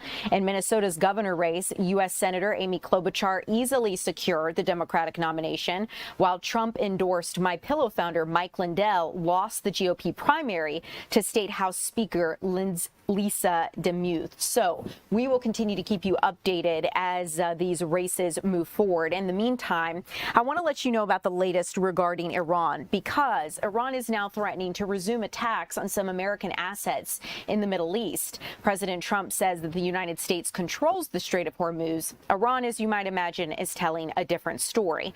Earlier this week, the president pivoted from military to economic pressure on Iran, hoping to get the Strait of Hormuz open again.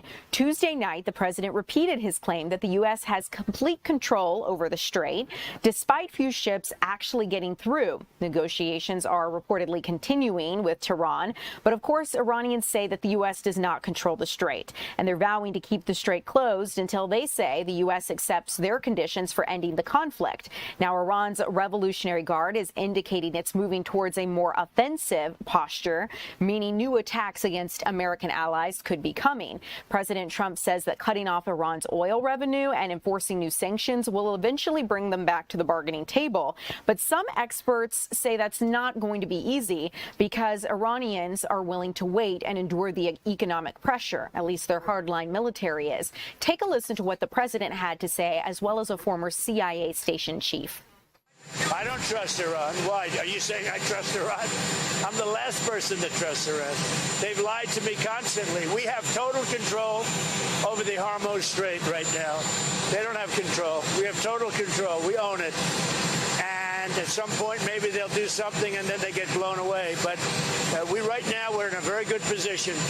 We have a country that has been the bully of the Middle East for 50 years. Well, I think first and foremost, Iran has an incredibly high threshold for the pain that they're willing to inflict on their own population.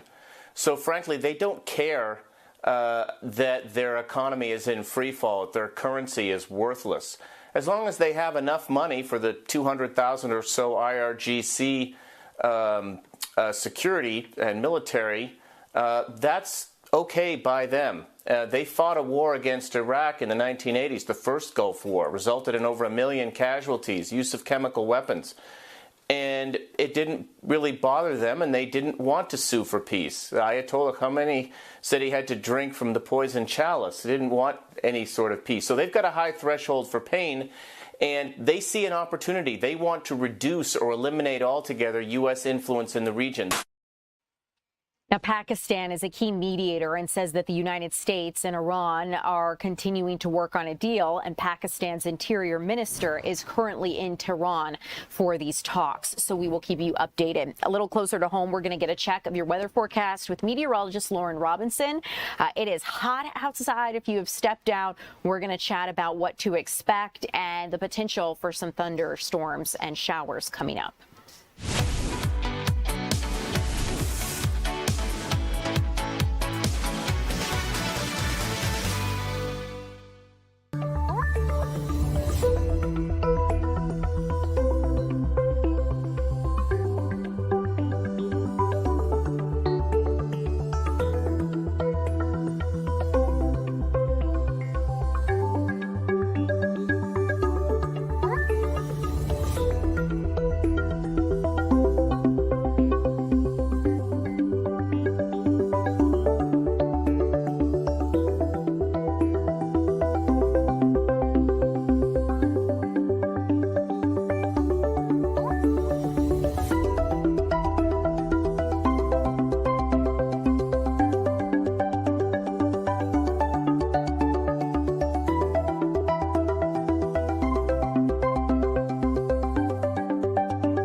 Welcome in, everyone. I'm Ariel Onstad here with meteorologist Lauren Robinson, and we are going to talk about weather here Earthside. But first, Earthside. we have to look outer space right now because something really cool is happening. 2:30, we're going to see totality of this solar eclipse, and it is a total solar eclipse, as you can see by that little sliver. And right now you're looking at Leon, Spain, but we expect totality in Mallorca, Spain at 2:30. So we're counting down here, Lauren, less than a minute 30. And I have to say, this is just remarkable. Anytime I see an eclipse of any shape, I feel like it just reminds me of how little I am in the universe. Also in just stature, you're just a little person. But it's not something that we're going to be, basking in here locally to make that difference. But it certainly is something that, this happens in different parts of the earth at different times. And sometimes you get a lucky front row seat, and sometimes you're watching, from afar, or some sort of, I guess, screening of it. But all in all, it's always beautiful. And for me, it reminds you that there's so much motion going on, and things are always in motion. And, as a meteorologist, that is what brings weather. There's always motion happening around our Earth, and that's what causes the change in the weather. But even outside of that, outside of the troposphere, up in the outer space, that's where we are seeing other things in motion and moving around. Oh, here it goes. It looks like it's getting thinner and thinner so fast. It's like a little sliver of a nail. I'm putting here, for people who are watching, a banner at the bottom. So you know what you're seeing, just in case you're just now tuning in, right? Like, why are they showing us this? What is this? And we are looking at a total solar eclipse. Mallorca, Spain is where we can see it. Also Leon, Spain. And I think that's where our locator is here on the video. So I'll change that. I know this feed is provided by NASA. Oh my goodness. Wow, this happens so fast. It really did. Just in the time of us speaking about it to now, incredible just to see the entire sun eclipse. There it is. You can see that ring.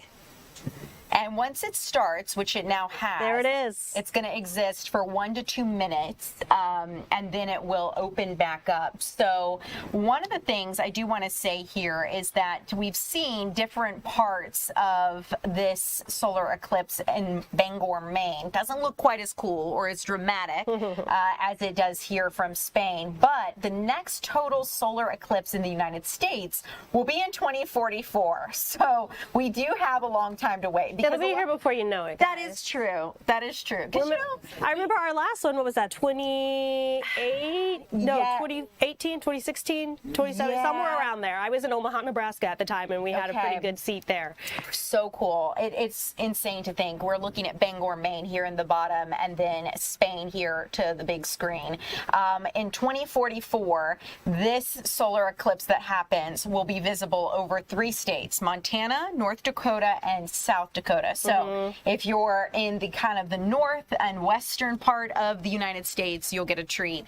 So maybe you can plan your travel now for 2044, Lauren. You know, and that's really a thing because I remember, like I said, the last one that happened, I wish I could remember. I'm sure I could Google it if I went to it. But the one, it was, again, during my time in Omaha, Nebraska, and Nebraska was one of those areas that had the best view. And people were traveling in from all over the place. Hotels were getting booked quickly. Yes. Even the outside, like outdoor venues were like shoulder to shoulder. People were trying to put down blankets to save spots. And even parks, there were a couple of outdoor venues that were like hosted by the city and, you know, had kind of an announcer, things like that. And they were distributing out the glasses because you do want to make sure you wear those glasses. Don't be looking directly at the sun. Even if it is eclipse, you want to make sure you're protecting your eyes. But yeah, people do travel to see these things, and for good reason, because it's such a wide span between when you may be able to experience another one. And it's one of those things that remind you that, like, tomorrow's not promised today. Right. Who knows where I'll be in 2044, so maybe I take the opportunity to see this one. Like, that's I think how a lot of people were feeling for the last one that I viewed. I think I was in when I was in Denver, there was another one in the last few years, because I remember putting on the solar shades on my dog. And so, because protect the eyes. I needed to protect her little puppy eyes. But yeah, so really when cool to you see. do get to see one, they are absolutely phenomenal to witness. It looks like we're on the back end now. We are opening back up Palma de Mallorca, Spain, and we are seeing a lot of people gathered to watch this, as you might imagine. Very cool to watch here in real time, and I'm glad we got to do it with all of you.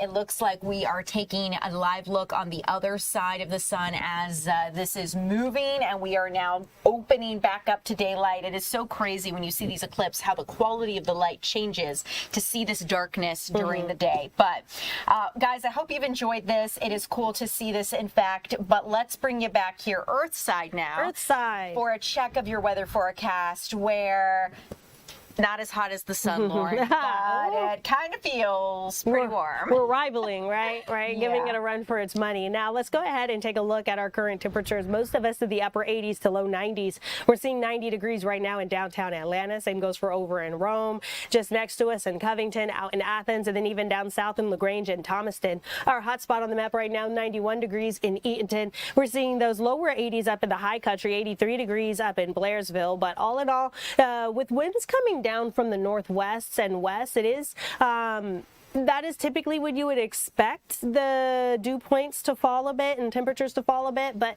because our next front is so far north, we are still getting a lot of that Gulf moisture despite the direction of the winds. So let's take a look at these dew points where it's very, very muggy out there. Dew points, I say anytime you're in the middle 70s is when things become quite uncomfortable. Upper 70s, like what they're seeing in Covington, that is terrible. Dalton, 88 degree dew points is pretty impressive. So we're going to be seeing seeing these dew points stay pretty high, and of course that has a factor on our heat index. So it feels like the upper 90s to triple digits across a good portion of North Georgia. Despite the thermometer reading 90 degrees, it feels like 99, and it feels like 102 in Covington. So pretty hot out there, and that's why you want to make sure that you're aware of that heat index versus the temperature. You also want to make sure you stay hydrated, seek that shade and shelter, especially in areas that are under heat advisories, and that's going to be those eastern and southern portions of our viewing area, those areas where it feels like the triple digits. We're looking for that heat advisory until 8 o'clock this evening, where it's going to feel like up to 108 degrees. That's of course dangerously hot, and as we've seen several times this summer, then you want to make sure you're bringing your pets inside, checking on your elderly neighbors, no leaving children in cars, you know, those kind of things that could be life-threatening. And outside of that, you want to make sure you're keeping yourself safe from any sort of heat-related illness. Stay hydrated, seek that shade and shelter whenever necessary. Now we take a look at our live Viper radar, and you can see that frontal boundary far, far, far north of us. Well, that's why we're getting so much Gulf moisture in our area, despite those winds coming in from the west and northwest. That high pressure system there off in the Gulf, that's going to turn that air in from the Gulf and hitting us right into North Georgia. So that's where a lot of that humidity is coming from. As we take a look at our local live Viper radar, we're starting to get a few storms popping up near LaGrange, a couple near Newnan, pushing into Coweta County, a couple in Carroll County, a couple near Calhoun. They're very, very isolated right now, but as we go through the rest of the afternoon, they're going to become a bit more scattered. So we can see that here on our hour by hour. We're looking for those scattered storms this afternoon. As we go into tomorrow, they're going to stay pretty like hit or miss, scattered in a few areas, but we are looking for those hit or miss storms Thursday. And then those storm chances die out a bit as we move into the weekend. As far as North Georgia is concerned, we will still be looking for some of those storms across central portions of the state into South Carolina. As we go into Saturday, things calm down a bit, but not completely. We do still have more storm chances into the weekend.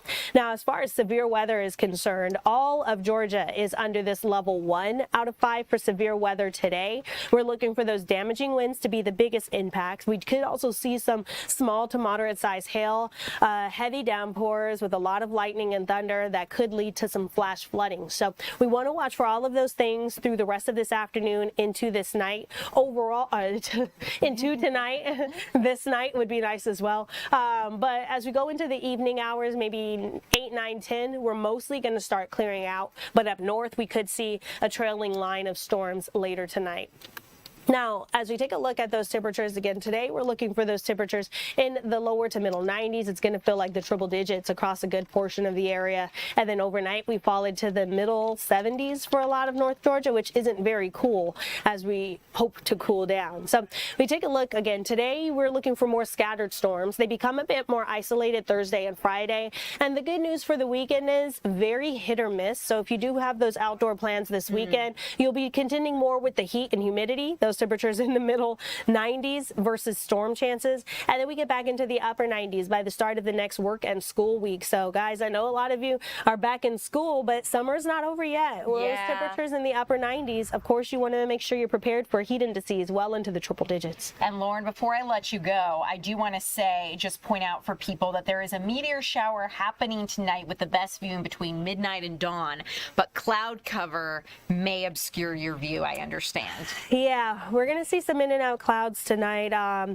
Maybe you're lucky and you can get a peek through some of the clouds, but it's certainly not going to look like this. I don't know where this is from. This is like the ideal viewing. Okay, right? Yeah. Like if we could, but of course. Yeah, I feel like this is what we're selling, and then people are going to go look like this is not what it looked like at all. So this isn't what we're expecting. Basically, Lauren is saying don't come for her if your show doesn't look like this between midnight and dawn tonight. Yeah, absolutely. Well, Lauren, thank you so much as always for keeping us up to date. And you guys, we have more news here in just a bit. Speaking of, I want to let you know a 4th arrest has been made in a murder at the Dog River Reservoir. Bye, Lauren. Go, Ron. Just leaving. Don't mind me. Just sneaking off. She's going to go do some more meteorology things. Get ready for 3 o'clock, Lauren. Thank you. And you guys, like I mentioned, we have a 4th arrest coming that Kevin Stewart's going to update us on. This happened at the Dog River Reservoir. Kevin will join us straight ahead.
Welcome in, everyone. I'm Ariel Onstad. Thanks so much for being here live with us at 2 o'clock. We understand a fourth arrest has been made in the murder of a man found in the Dog River Reservoir. Kevin Stewart has been digging into this story and joins us live.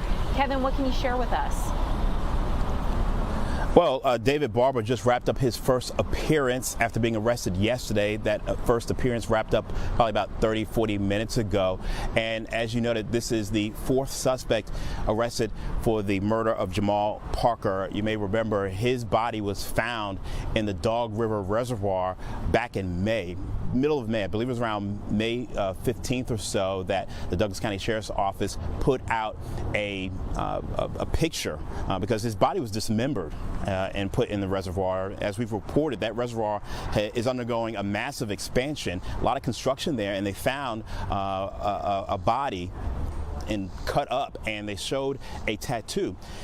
Probably no more than 2 weeks later, the Douglas County Sheriff's Office was at a high-end subdivision, beautiful subdivision, not even a mile from where the body was found. They were at that location, the Windmere subdivision, for 4 days and searching on this house, and then they found out, we found out that they had arrested 2 more people, Marietta Barber and Brittany Baker, who lived at that home.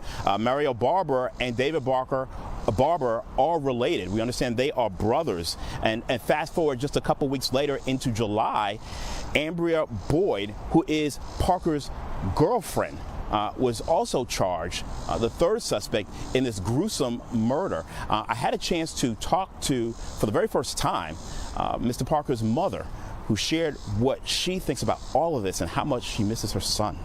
Take a listen. Every day I think about him. Every day. Like I said, every day is a different day. What can people do to help you? I don't know what people can do. Just continue to pray. And justice, definitely is being served. And as she said, get them all. And I want everybody to pay for what they did to my son. All right, now, David Barber, we're learning more about him. Now, according to warrants that were read in the court, apparently he is the shooter, shot twice and stabbed the victim 5 times. That was read in court.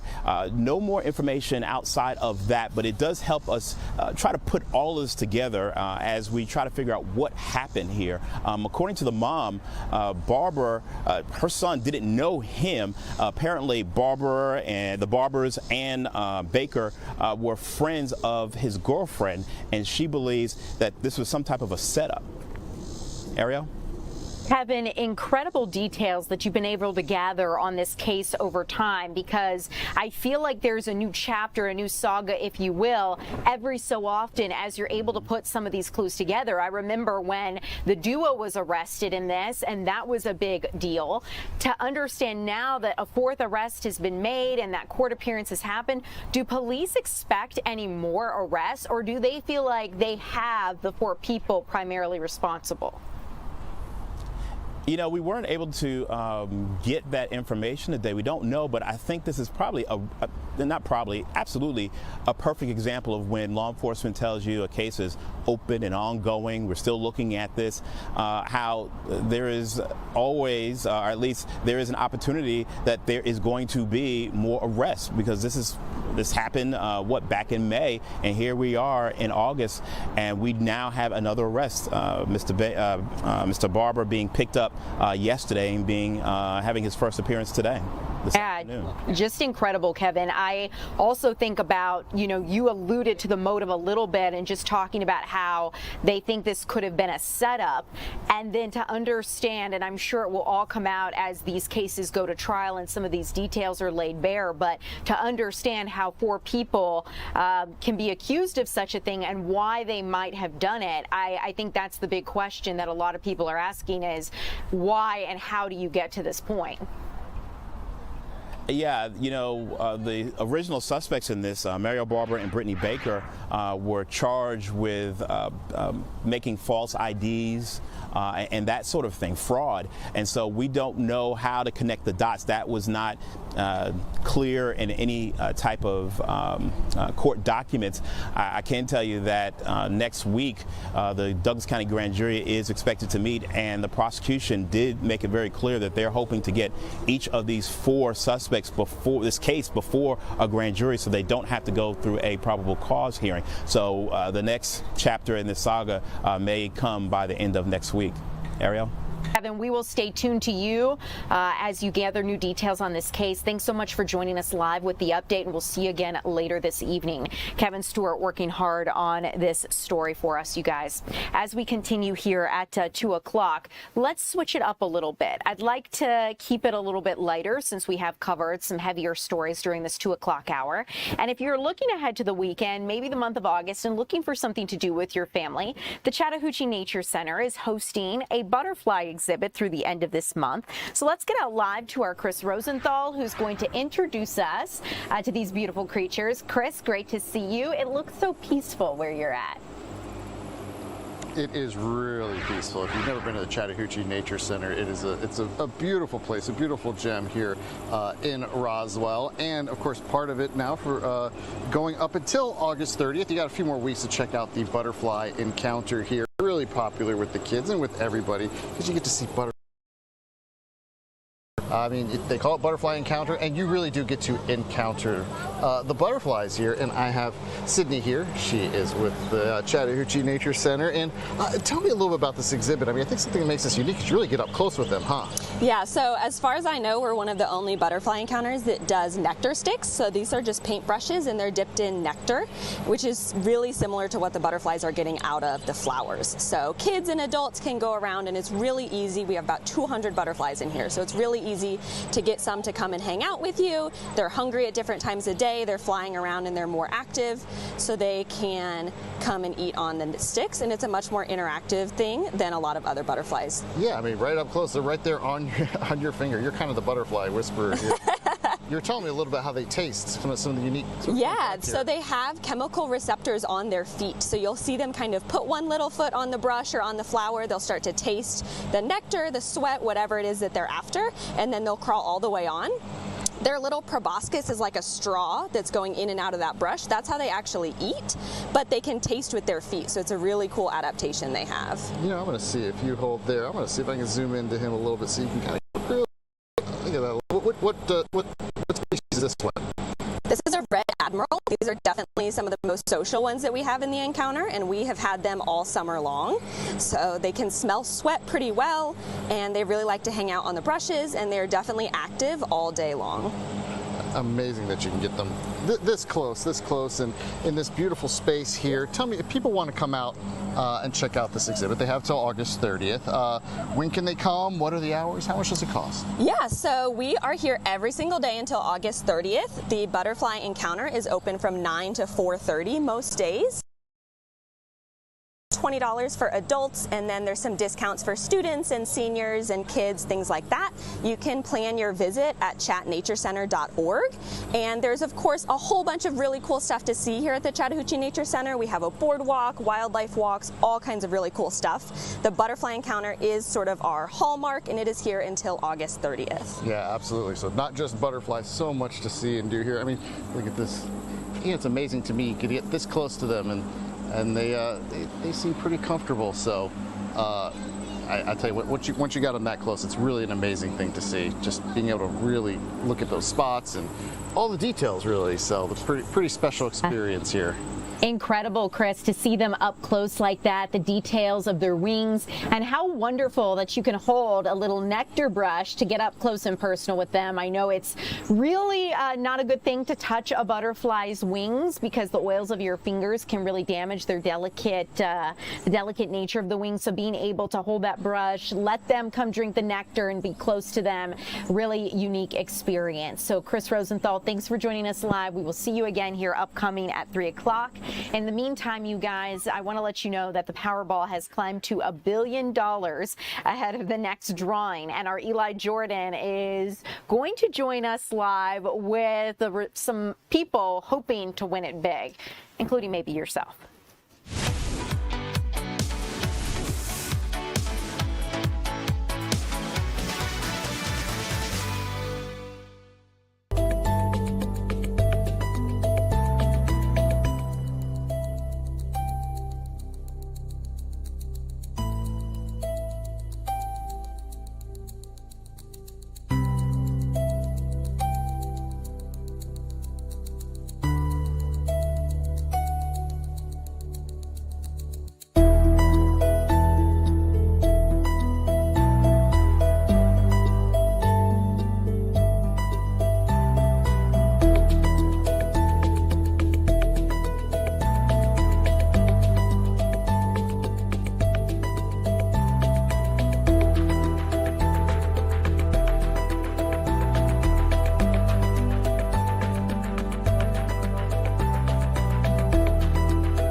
Welcome back in, everyone. Thanks so much for being live with us here in the 2 o'clock hour on your Wednesday afternoon. I am Ariel Onstott, and we've been going through a lot of different news items with you guys. Something that a lot of folks are trying to do is win it big because the Powerball has climbed to $1 billion ahead of the next drawing.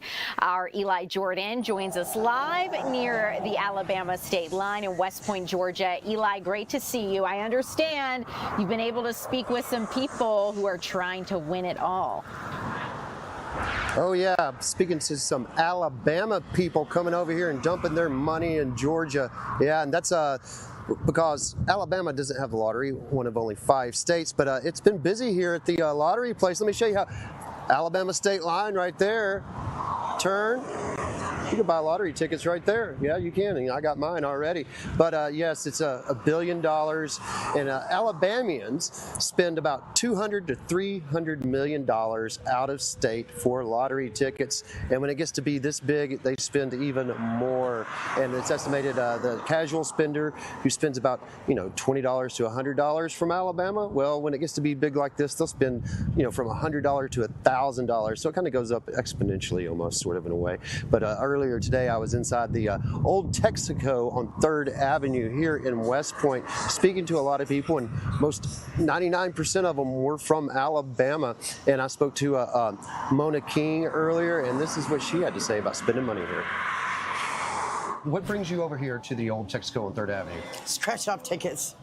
Scratch-off tickets? Mm-hmm. What about the Powerball tonight that's worth $1 billion? Yeah, I'll be coming over to get tickets from that later tonight. But normally on an everyday basis, I come over here and get scratch-offs, and then when we do play Powerball, it comes from this store.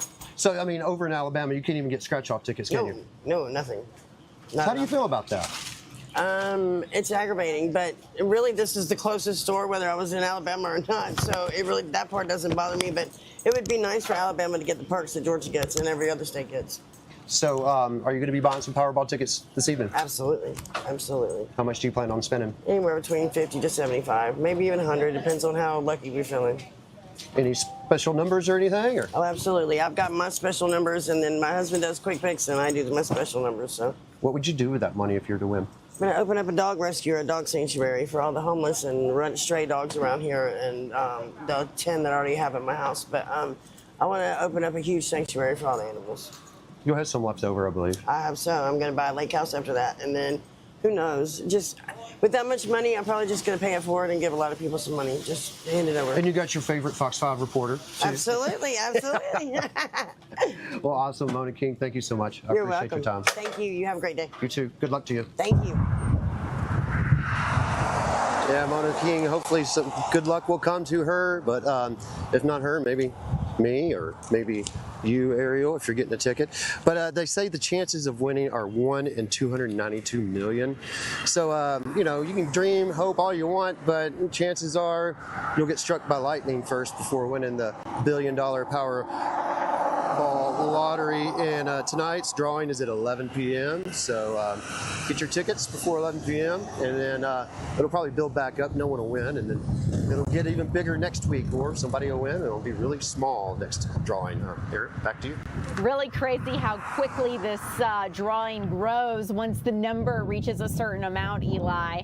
And everyone has their ideas of here's what I'd spend the money on, here's how I want to bless others. So it's nice that Mona had some ideas of how to give back. So oh yeah, very noble. Eli, maybe pick up a lottery ticket for me, and if I win, I'll give you some of the proceeds. How's that sound? Just a couple million's cool. Okay. All I need is a couple million. Pay off the house and then just relax. That's it. And I'll leave you alone after that. I think if you buy me the winning ticket, I think I can spare a couple $1 million. Eli Jordan, thanks so much for joining us live. We will see you again at 3 o'clock. And you guys, thanks for being live with us here at 2. I am Ariel on Stunt, and we'll be hanging out with you for 3. We've got a lot of news to get to still in this afternoon. We're going to talk with our Eric Perry about a woman who's searching for her missing daughter. Her daughter disappeared quite some time ago, 16 years ago to be exact, and this mother has not given up hope. She wants closure in her daughter's disappearance. We're also going to speak to our Doug Evans about a daughter who was held hostage by her own father. What police in Noonan Sheriff's Office has to say. We will keep you updated coming up at 3 o'clock.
Welcome in, everyone. I'm Ariel Onstad. Thanks so much for joining us live here at 3 o'clock. I want to get to some breaking news we're following in Warner Robins, Georgia.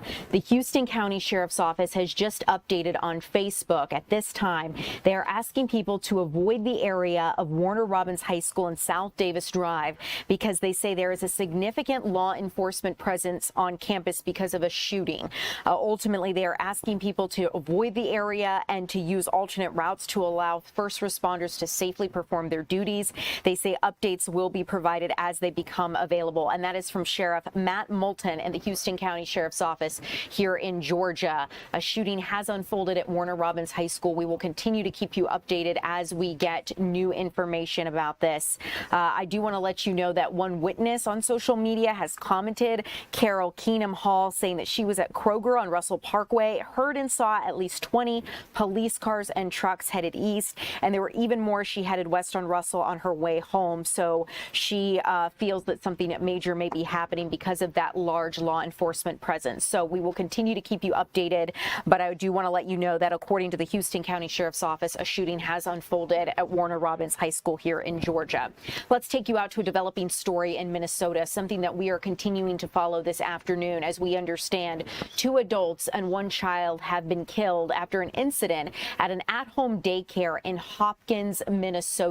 This tragic situation unfolded just this morning, and Police Chief Brent Johnson says that the victims appear to be members of one family. Investigators believe, based on the preliminary details of this investigation, that a man was the perpetrator and took his own life after taking the lives of the child and other person involved in this situation. The police chief did say that no officers were harmed, and they were able to get all 6 of the other children out of the home and reunite them with their families. Take a listen to what the police chief in Hopkins, Minnesota had to share. We're here this morning due to a tragic incident occurring on the 200 block of Tyler Avenue North in Hopkins. Hopkins police and multiple agencies responded to a domestic situation at an in-home daycare. Upon arrival, officers located a deceased male, female, and juvenile victim. There were other children present within the daycare, and we were able to get them out of the daycare and reunify them with their parents. At this time, there's no outstanding threats in the community. This is an isolated incident, and we are continuing to investigate it throughout the day and probably evening. I can provide you more information as we gather the information throughout the day. We'll continue to keep you updated as we get new details. Keep in mind that we saw multiple police agencies and an ambulance on scene. Johnson says that a parent witnessed this incident. The police chief says that he believes a parent had arrived to drop their children off to that daycare, and they were the one to call police based on what they had seen. So we will continue to keep you updated on this developing story. But in the meantime, I'd like to bring you back closer to home as we're following the latest regarding a search. A mother has been looking for her missing daughter, hoping for some closure, and our Eric Perry joins us live with the latest on this search. Eric, I understand this mother's just desperate for answers. Yeah, so this is a story that I've kind of been following since I've been back here in Atlanta. 2022, I first sat down with this mom. Well, this past Monday, it has been 20 years to the day since her daughter, Arjanetta Hobbs, went missing. They found her car burned in a different location in South Atlanta near Cascade Road there. She's hoping that someone will come forward at some point where she will be able to find her missing baby girl here. Let's get you to some video. This is her. She went missing in 2006. Her birthday just about 10 days after or before she went missing. And she says that, you know, her 23-year-old, it was the life of the party, beautiful smile. She got into some sort of an argument with a friend at a home, she says, after she dropped them off at Greenbrier Mall, which was really a big mall back in 2006. Well, now 2026, she's still missing. That fight led to her what the mom calls kidnapping and disappearance. And then again, they later found her car burned, but no remains were inside. Take a listen to a little bit of our conversation. And that somebody will come and tell where she at so that we can give her a proper burial. I just want to buried my baby. I want to know where she at. She had dropped someone off at Greenbrier Mall, and she went to a friend house on Austin Drive in Ben Hill, and she got in a fight over there, and they burned her car up, and we never seen her again. I got an empty space. Like Thanksgiving is always an empty chair. It's just an emptiness. Yes. I mean, I want to know. I want to know so bad. Yeah, she talked about how Thanksgiving was her favorite holiday there. It has since been 20 Thanksgivings since there are 20 this year since then. She also talked about anytime that she hears of remains being found, she goes out and search. And we also heard about remains being found recently in East Point just this week. She said she reached out to the medical examiner's office to see if maybe it is her 23-year-old daughter. Medical examiner's office said that they are following up on different leads and just trying to identify that skull that was missing. But just overall, she just wants to be able to no closure in this. You know, she lost her oldest daughter, one of 4 here, but she really just wants to be able to bury her daughter there. I'm working on that story and more for 4 o'clock, but just an emotional scene there as she just wants some answers. She said that she, as a mom, is supposed to protect her daughter, so she just feels helpless, and she knows that someone out there has some sort of answers that will give her the beginning of some sort of healing. Ariel? Eric, your heart just breaks for this mother. I mean, the pain of not knowing where your child is for 20 years, and just the idea of any time you hear of remains being found, your heart lurches and wonders, could it be my baby? I mean, that is just an indescribable feeling. Yeah. You know, she was really emotional during this. She invited us into her home, pictures all around. One of the things you'll hear later on at 4, 5, and 6, I asked her, wearing the shirt with her face, how does that feel? She says she keeps her close, but she also says that she's holding on to the good memories, you know, not just how she believes her daughter had a unfortunate ending and a untimely ending, but she's holding on to the laughs and the smiles. And I think that is really that, along with hope, as she mentioned several times, getting her through this, that she just doesn't know where her daughter is, I think might be worse for a parent. You just simply just don't know. So it's really hard for her, and it's been 20 years. I counted over 7,000 days and counting since she has last seen her loved one. Just that closure is so important. Eric, real quick before I let you go, you alluded to some investigative details. Are police revealing anything about a potential motive or any clues? Are they still looking at this case? Trying to see how I can put this. I reached out to them, and they said the case is active. Okay. That's all they provided there. So, you know, this is a 20-year-old case here, and when it comes to this mom, she says the original investigator who was working with her has since retired. It's been 20 years, and she was on before that. So I asked her, and hoping that maybe some fresh eyes can help in this case. So we reached out, and I encouraged her to come to Atlanta Police as well, and to maybe ask them questions and set up a one-on-one as well. So hopefully it'll light a fire under some of the investigators there to get some answers for her. Eric, thanks so much for joining us live with the update and the conversation. We will see you again here upcoming this evening. I will let you get back to it. Eric Perry reporting live for us. As we continue, I want to let you know that a felony murder suspect has been arrested in Cherokee County. The man you see here on your screen was wanted for a felony murder in Floyd County, and ultimately the Floyd County Sheriff's Office has identified this suspect as William Roger Caver, who was wanted on an outstanding warrant for felony murder. Now, the Sheriff's Office has not provided details about this homicide case or when and where the alleged crime occurred, nor the identity of the victim. We are working to get those details, and as soon as we have them, we will let you know. But this case is ongoing. In the meantime, I want to let you know as well that a family is grieving the loss of a toddler found dead in the woods. The family of 2-year-old Messiah Harris spoke publicly today about the toddler's death and how how the little boy's body was discovered hidden in a wooded area near a Marietta apartment complex last Friday. Now, ultimately, this is near the Briggs at Powers Park at Ridge Run Road. So that gives you an area of where this occurred. Police have charged 23-year-old Darian Keith, the boyfriend of the mother, in connection with the child's death. Keith was tasked with watching the child when he placed a 911 call claiming that the boy was missing. Investigators say that Keith made inconsistent statements to responding officers and failed to make sense during questioning about the boy's whereabouts. Officers accused Keith of placing Messiah's body in the woods and covering it with dirt and vegetation, where it was later found. Now, Keith appeared in court over the weekend, facing charges of concealing a death and making false statements to 911 dispatchers and investigators. A judge denied him bond on the charges, but the family today is asking for justice, saying that they cannot believe little Messiah is gone, and they want to understand how he died and what has ultimately occurred here. So we will continue to keep you updated as we get any of those details.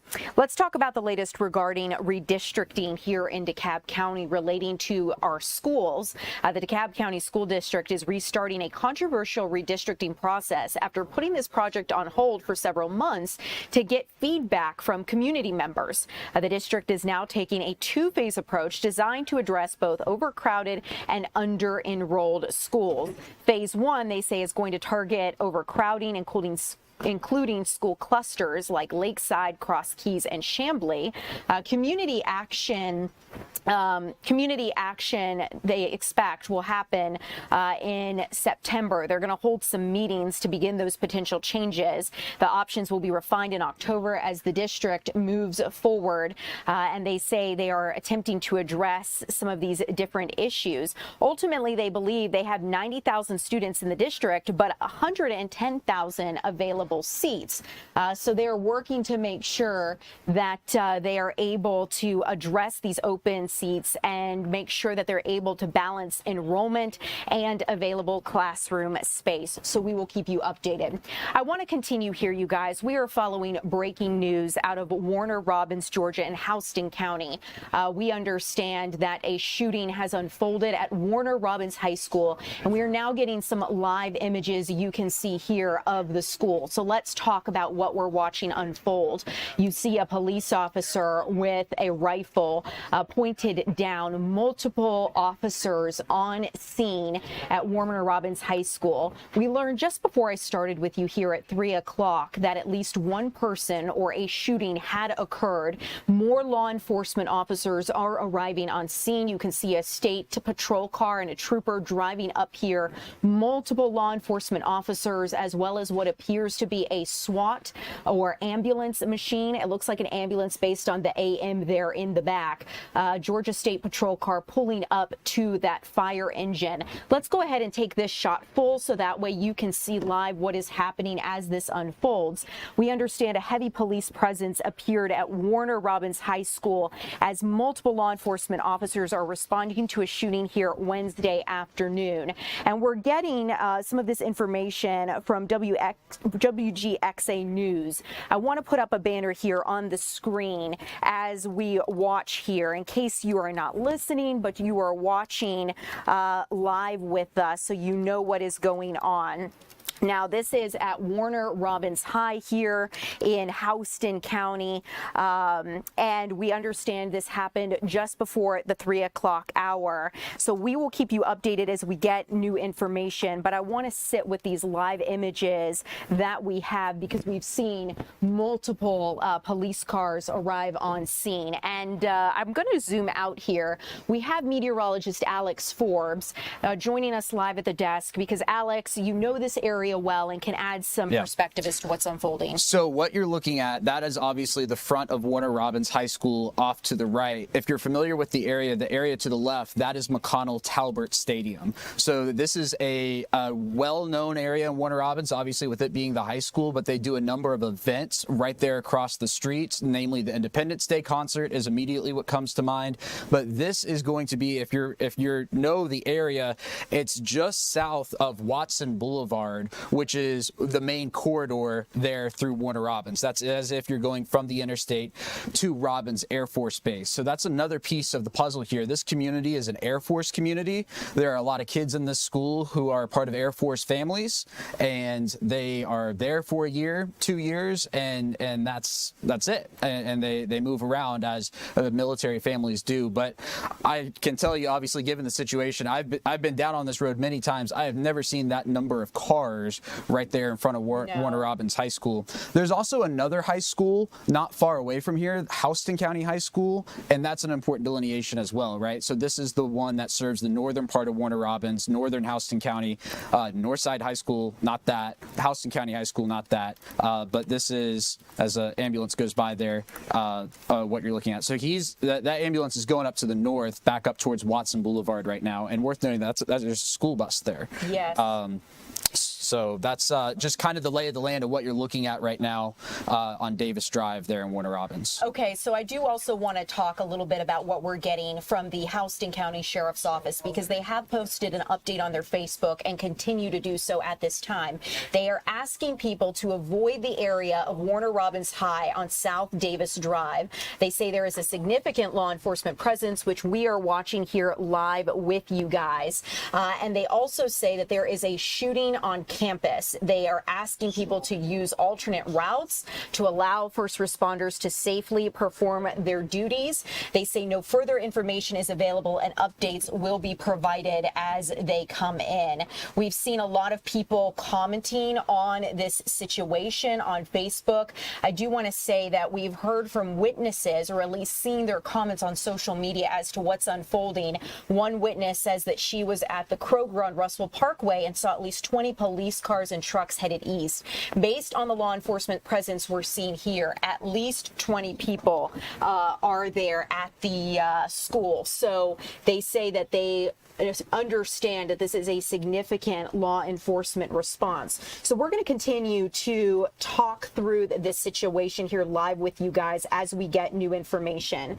One thing I will let you know is that we are now getting, I'm looking here through our update, is that we are getting information from Warner Robins High School. There was a first message sent to parents, we understand, and it said, quote, Warner Robins High School is currently under a code red. Students and staff are secure in their classrooms and law enforcement is on scene. We are actively monitoring the situation and will share additional information with families as soon as we are able. At this time, we ask that parents and visitors do not come to the school so that law enforcement and school personnel can respond without interruption.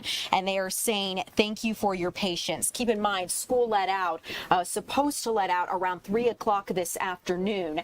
You're seeing an update here from a reporter at WGXA News, and she's beginning to go through her live report now. I want to see, okay, we do not have sound from her. So I'm going to continue talking through what we know. You will see her intermittently as in this shot as we continue this developing story here.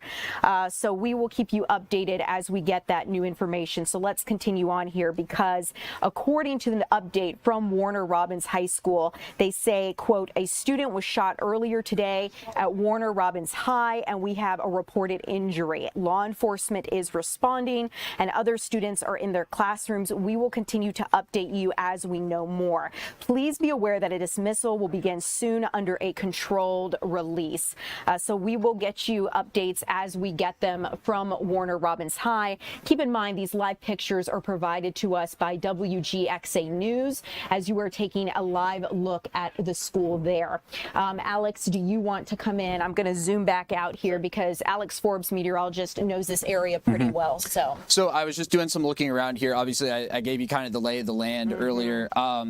Mentioned that school lets out at 3. This happened likely just before school let out, and I was trying to dig around. I do know from working down there that Houston County had installed metal detectors at all the schools, and I don't remember the specifics. I was trying to find as much information as I could quickly and couldn't get enough of it fast enough, but that's certainly something here. Also, the first day of school was last week down there in Houston County. They started along with the rest of us here in the metro area. I was looking at their school calendar, and the first day of school was Tuesday, August 4th. before. Right. So this is the second week. This is the, the 7th day of school there in Warner Robins. And, this is obviously still an active situation down there. We were talking about the Air Force aspect to all of this. This is just off of Robins Air Force Base. I think as the crow flies, it might be a mile, and that might be generous. Warner Robins doesn't have, a downtown area necessarily. It's not like Alpharetta or Roswell where you've got the city center.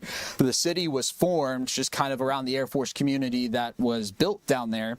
And so there's no like focal point. You might think of the Museum of Aviation. That is just south of there. So the Warner Robins High School is between Russell Parkway and Watson Boulevard there in Houston County. And you can see that the fire truck has Davis Drive, which is the road it's along, closed off. Now, also, considering what we're looking at here, it's clear to me that the activity is on the right side of the screen, which is where the high school is. There are a number of facilities on the left side of your screen there. That's McConnell Talbert Stadium. So like when kids are out at PE and all of that, a lot of the times they're walking over that pedestrian bridge that you've seen occasionally at the top of your screen over into McConnell Talbert. There's a big parking lot, and there's just a lot that goes on over there. I did just also look around. Mayor LaRonda Patrick down there, nothing from her right now. I just checked her social media channels. The only thing we have is the Houston County Sheriff's Office right now in terms of the information there. And I'm refreshing and don't have anything new to add, at least from that standpoint right now. I also looked up, so Warner Robins High School, I mentioned there are a number of high schools in the area. This is one of the oldest. Northside was opened after the fact, and then Houston County is relatively new. As you're looking live at a chopper flying overhead, there's the McConnell Talbert sign right there. But I'm trying to see, I know it's one of the smaller schools in Houston County in terms of the number of kids there. And I'm trying to get a number that might be a little outdated, but point being, it's not a Lassiter High School, like drawing comparisons here to Atlanta. This says between 16 and 1,800 students, grades 9 through 12 there. As you're looking live at a helicopter, that's one of the GSP helicopters landing right now just north of Warner Robins High. And what I've seen to be remarkable here, Alex, and for those of you watching with us, when we just got this live picture from WGXA, we saw state troopers rushing to the scene. We saw at least one SUV just pulling up. We saw an Emory Hospital ambulance pulling away, and we've seen here what looks like at least a dozen law enforcement patrol cars. So we see fire personnel, multiple first responders, and if you're just joining us here on Fox Local and wanting to know what is happening, let me give you the update, because we are following breaking news in Houston County, Georgia at Warner Robins High School. We understand a student was shot at the high school this afternoon just before school was set to get out at 3 o'clock, triggering a code red. The Houston County School District has given an update to parents, and the Houston County Sheriff's Office says that this shooting was reported on the high school campus. District officials say a student was shot earlier in the day, and we're seeing this significant law enforcement presence unfold. The Sheriff's Office is asking people to avoid the area on South Davis Drive. You got to see a fire truck that was blocking the area just a short time ago. As the camera pans, you can see that fire truck just under the bridge blocking at South Davis Drive. And the city of Warner Robins further says that Demon Valley Road and South Davis Drive are currently closed at this time. Deputies are asking people to use alternate routes. The district is also saying that students are in their classrooms and dismissal will begin under a controlled release. So keep in mind, again, this was happening just before school was set to get out at 3 o'clock. And we've seen from this as well, if you are unfamiliar with the area, some people were asking about when school was supposed to go back in session. Schools actually started the 4th of August last week here at Warner Robins High. So it has been about 1 week since students have returned to the classroom. The district has not given an update on the injured student's condition at this time. time. It's also unclear whether or not the authorities are searching for a suspect. You did just see a State Patrol helicopter come down and park the chopper on the ground, and they were just up in the air surveilling the area. Alex, you know this area well, so if people are unfamiliar, this is kind of like middle Georgia, if you will. And if we can go back to it, that same helicopter is now taking off, which is, it was on the ground for maybe 2 or 3 minutes. So yes, I think the biggest thing out of this is a couple of things have come to mind in the last couple of minutes. Obviously, we've been talking about the Air Force aspect to this. There are other high schools in the area. This is specifically Warner Robins High School in Warner Robins. Houston County High School has a Warner Robins mailing address, as does Northside High School. Yeah. Those schools, at least as far as I can see at this image, like we're talking about the name Warner Robins High School. Georgia has a new law that took effect this year, and the fact that kids are not allowed to have phones in schools. I was just looking around, and there is, I think when this has happened in the past, there have been photos and videos that have circulated quickly. There's none of that in this instance. I just did a quick check of Snapchat, Instagram, and all the stuff, and there is none of that. This clearly happened during school hours. School was set to release at 3 o'clock, and we were talking about this about 3:05. So considering the amount of time it takes for that information to trickle out, and that the district is saying that release will happen in a controlled element, it's clear that it happened while school was in session there, and it looks like you've got an update now. We actually am looking through here from the Houston County Sheriff's Office. They say the suspect is now in custody. The school is secure. 2 students have been transported to a local hospital for treatment of non-life-threatening injuries. This is still an active investigation, and no further information is available. So based on what we are seeing, massive law enforcement presence still at the school as this investigation continues, but they are not actively looking for a suspect because that suspect is now in custody, and they say that the school is secure. And again, 2 students have been transported to the hospital for treatment of non-life-threatening injuries. So good news that at this time they do not believe the lives of those students are threatened. But for parents in this area and for those who have students attending the school, incredibly scary situation. This happened just before school was supposed to release at 3 o'clock this afternoon.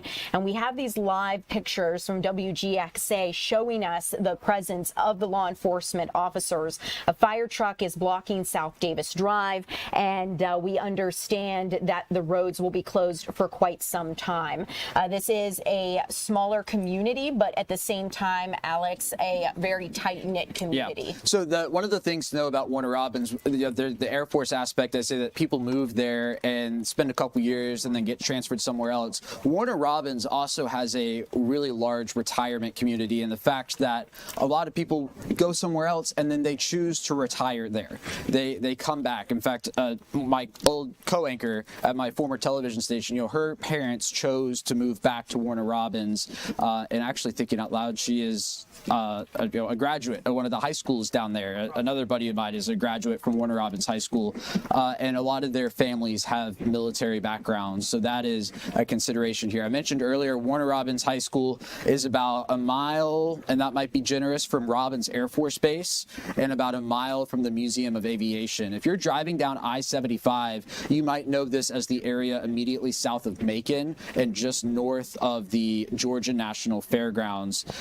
down in there. And I tell you what, Ariel, I'm going to hand this back over to you, and I'm thinking out loud, we might actually have a camera not far from here. I'm going to see if I can pull that up. Perfect. I'll let you look for that. Yes. Okay, so we'll come back here on screen while I give you guys an overview of what we know so far, because if you're just joining us here and you're unclear as to what is unfolding in Houston County, I want to let you know that at least 1 student has been shot at the high school, and police say that 2, the Houston County Sheriff's Office to be specific, says that 2 students have been transported to the hospital for non-life-threatening injuries. They say the suspect is in custody, but this is an incredibly scary situation that unfolded just before class and school was supposed to get out at around 3 o'clock this afternoon. Now, the school had returned to the classroom on Tuesday, August 4th, so that was last week. So the school has been in session for about a week now, and law enforcement has been investigating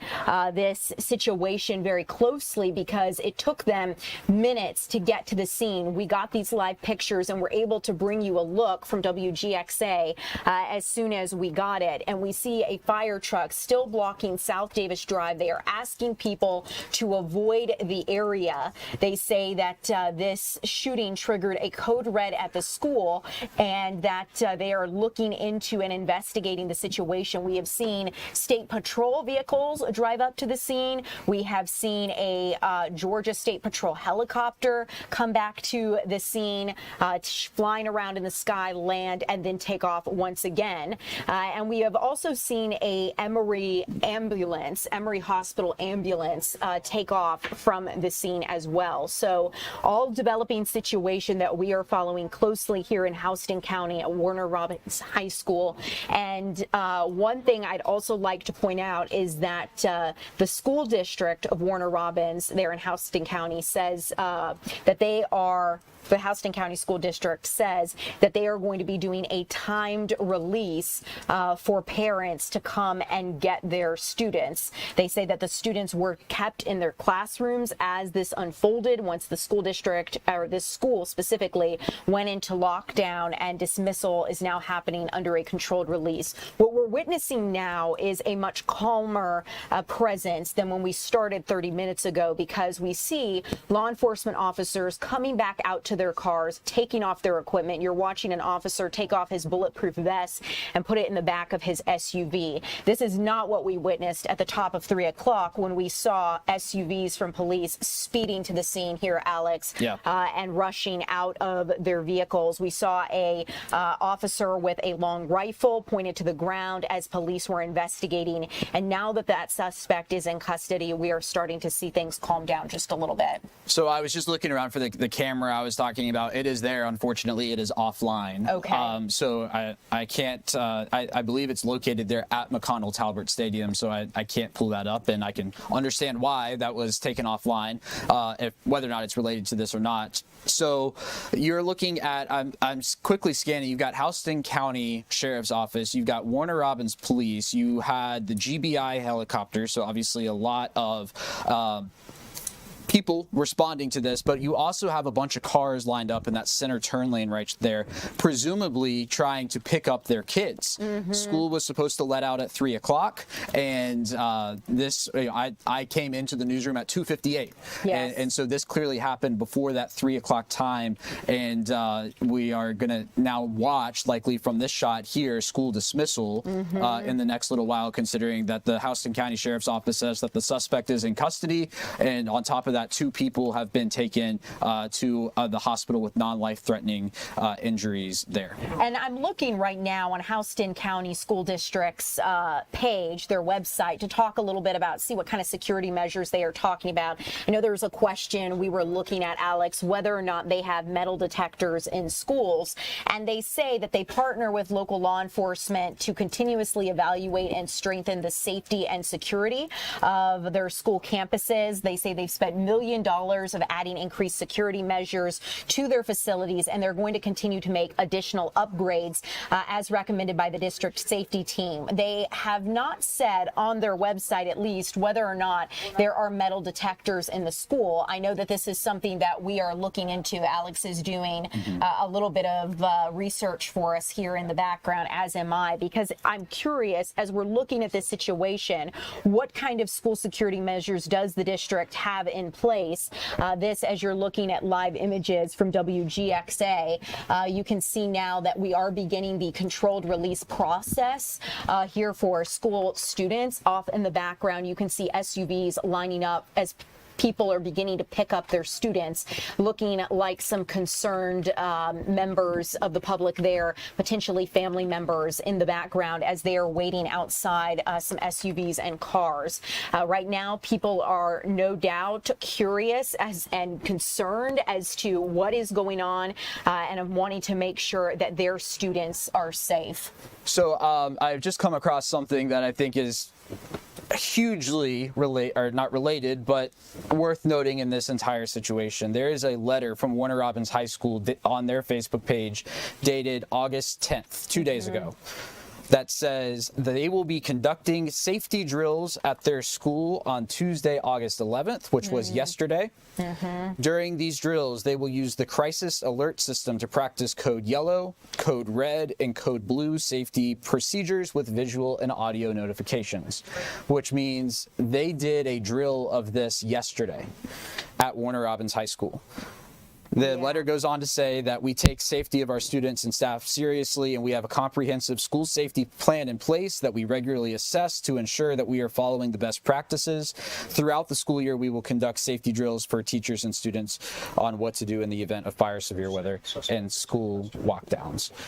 So with Crisis Alert, our staff wears badges that can request administrative assistance instantly and discreetly for classroom medical or disciplinary concerns. The Crisis Alert system is an additional safety measure that the Houston County School District implemented to increase the safety of all faculty, staff, and students. So this letter went out on Monday. Yes. The drill happened yesterday, and this is happening today. Yes. At Warner Robins High School in Houston County. It is incredible when you look at the timeline. I want to call out our chat here on TikTok and YouTube for those who are live streaming with us here. We are a news station in Atlanta, Georgia, and we are covering breaking news in Houston County, Georgia, where a shooting has unfolded at Warner Robins High School. We understand that 2 students have been transported for non-life-threatening injuries. We believe at least 1 student has been shot, and the suspect is in custody, according to police. The Houston County Sheriff's Office giving these updates on their Facebook page, and what you are witnessing right now is this controlled release of students from the school. You can see a school bus pulling out, and we saw parents lined up in their cars ready to get their students from school, because this incident triggered a code red at Warner Robins High School, an incredibly alarming situation for parents and educators. We saw when we came to you here live at the top of 3 o'clock, State Patrol SUVs rushing to the scene. We saw an ambulance from Emory Hospital pulling away. And now you're looking at a much calmer situation as school has begun to release students, and as we have seen officers take off their tactical gear. We saw an officer come out and remove his bulletproof vest. So now that the suspect is in custody, this is calming down, and police are beginning to help students get out of the classrooms and get back to their parents and to go home. But incredibly alarming given the timeline. School just started, and truly given the situation, right? This needs no clarifier. A shooting at any school is alarming, but this school just went back Tuesday, August 4th, a week ago. And yesterday, as Alex was just reading to you, an update on the school's Facebook page for Warner Robins High discussed how they were holding safety drills just yesterday, practicing for situations like this, code red, code yellow, to make sure that students and educators were prepared. So this is a just incredibly scary situation. You're starting to watch now law enforcement SUVs pull away and school buses begin to release students from the high school. If you have questions here on TikTok, YouTube, we will continue to keep you updated, and you can let us know what questions you have at this situation as the situation progresses. But the updates that we are seeing are on the Houston County Sheriff's Facebook page, where they have updated that suspect is now in custody and 2 students have been transported for non-life-threatening injuries. We are also understanding as we continue to investigate this situation, that parents were receiving a couple of communications from the school district, specifically the school district letting parents know that the school was under a code red and that there was a shooting at the school that unfolded just before school was supposed to let out at 3 o'clock. 3 p.m. was the dismissal time, and we learned about this shooting just before. We also understand that a second second update went out to parents and families after that first one, in which they let people know about the roads surrounding the high school being closed, and that there would be a timed release. They also had updated in that second one that a student had been shot. We later learned from the sheriff's office that 2 students were transported for non-life-threatening injuries. Alex, are you learning anything new? So it is worth noting that there's a picture floating around out there of a suspect that we cannot confirm, but clearly the suspect is in custody. But hearing from somebody down in Warner Robins that all of the information that we are hearing in terms of 2 people with non-life-threatening injuries, that remains, or that seems to be the case based on what people saw in the high school. Okay. So that is third-hand verification, if you will, in terms of reports now starting to trickle out from a third party in all of this.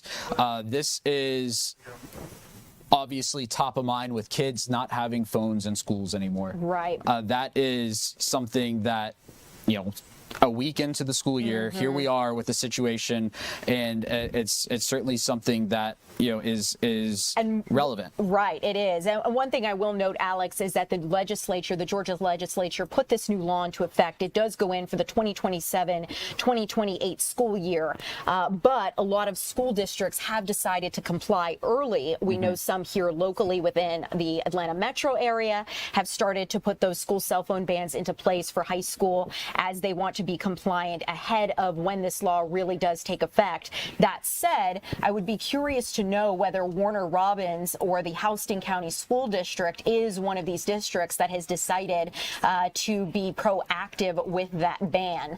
We understand that parents, as you might imagine, trying to get information that's limited for their students, as they learned about this just before school dismissal.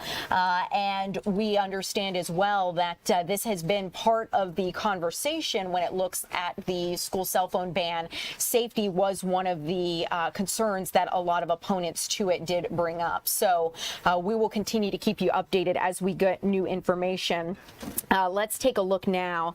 As we have seen, I want to get you guys an update right now as we continue into the 3 o'clock hour here. I'm looking at our timing, and for those of you just now joining us, I'm going to give you another update, and then we will come back with more information in just a little bit. So if you are just joining us, I want to let you know that a suspect is now in custody at a shooting that unfolded at Warner Robins High in Houston County, Georgia. This is Middle Georgia. We understand that the suspect is in custody. This happening just before 3 o'clock in the afternoon here. School was set to dismiss at 3 o'clock, and that shooting unfolded before then. The school sent out 2 letters to parents and educators, those around the community, as to what was unfolding. We will continue to keep you updated as we get new information here. Alex, we are going to come back in just a little bit with more information. I want to go ahead, and we need to take a quick break, but when we come back, I'm going to get you guys the latest that we're learning here on this shooting that unfolded in Houston County.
Welcome in, everyone. I'm Ariel Onstadt, and we have meteorologist Alex Forbes here at the desk because we are covering a breaking situation in Houston County, Georgia, at Warner Robins High, where we understand a suspect is in custody as a school shooting unfolded just before school was set to be dismissed.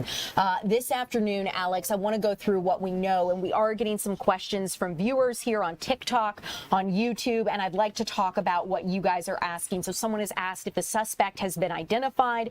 Police, the sheriff's office in Houston County has not released that information. Alex, you did see a photo going around on social media. There is a photo of somebody in a school hallway with a hoodie on that Fox 5 cannot confirm as the suspect in this instance, but that is floating around out there in terms of the social media world and something. But that suspect is in custody, the Houston County Sheriff's Office says. Also hearing through the grapevine that suspect was taken into custody not at the high school. So that they cannot confirm that, but the notion of that is out there and floating around. It's just a question of what the Houston County Sheriff's Office says something here in the next little bit. Need to preface, obviously, you usually see me up here doing the weather. Yes. The reason why I'm here is because I used to work down there in the Macon area specifically, but Warner Robins was part of that. I was down in Warner Robins all the time, and I've been to Warner Robins High School. I've been to McConnell Talbert Stadium a number of times, very familiar with the area. So what you're looking at, that is the high school itself. The road right there at the bottom, that is South Davis Drive, and there is a football stadium immediately across the street. That is McConnell Talbert Stadium, and that's a focal point for the city. The Independence Day celebration is a big thing every year that happens in the parking lot of McConnell Talbert Stadium. High school football, which gets started in just a couple of weeks, is a huge thing for Houston County. You've got Warner Robins, you've got Northside, and you've got Houston County High School all right there, all rivals of each other. And so all of this is happening in an area, obviously, that people know very well. Robins Air Force Base is about a mile from here, and that is really what drives the community, is its proximity to the Air Force Base. That's how Warner Robins was formed, and there's no traditional city center because of that. They just kind of built the base, and people started moving there. And it's a large, retirement community, and the fact that a lot of people have served in the Air Force, they get moved around from station to station. They are in Warner Robins, then they move to Europe, and then they retire, and Warner Robins is a place that a lot of those people have chosen to come back to there in Middle Georgia. Something else that I would just throw out there, we might have some Middle Georgia, Central Georgia people watching, and maybe some who are not. A lot of people sometimes describe this as South Georgia. It's not South Georgia, it's Middle Georgia. This is very close to the Macon area. You could leave Warner Robins High School and be in Macon in 25 minutes. So it is relatively close. Oops, Siri is trying to butt in here. Relatively close to that populated area. Alex, some things I'm going to point out for people who are watching with us. The timeline of all of this, Warner Robins High School returned to class last Tuesday, August 4th. So school has only been back for about a week here at Warner Robins High. Additionally, just yesterday, we understand that Warner Robins High conducted some safety drills. We understand that they were looking at whether or not to test different security systems, and they practiced for code red, code yellow, different security type incidents.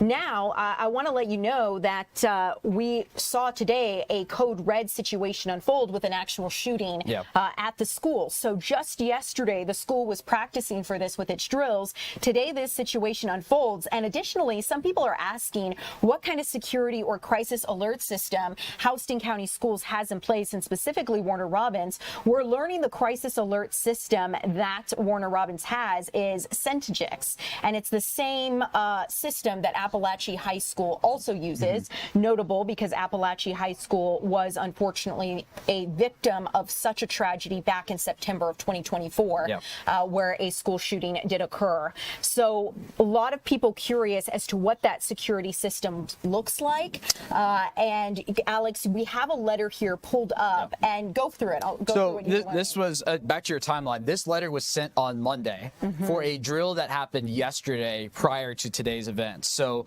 they said that the drill was going to happen yesterday using Synergix. I believe that's how you say it. Synergix Crisis Alert System, which, by the way, is based in Cobb County in Metro Atlanta here. And they say that with Crisis Alert, their staff wears badges that can request administrative assistance instantly and discreetly for classroom medical or disciplinary concerns. The Crisis Alert System is an additional safety measure that the Houston County School District has implemented to increase safety for all faculty, staff, and students. They also have an automated communication system that informs every parent within minutes in case of emergency.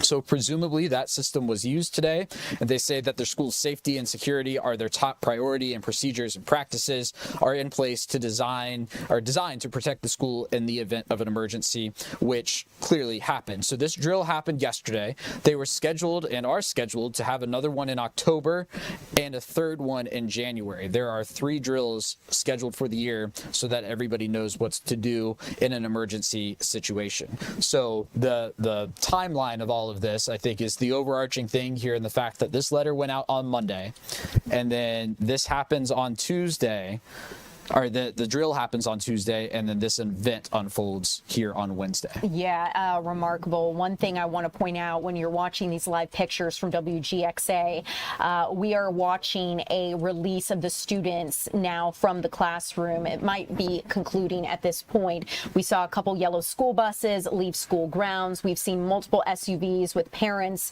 and other community members out there near the school ready to pick up kids. We also now are starting to see law enforcement officers, a handful of them, pull away from the scene.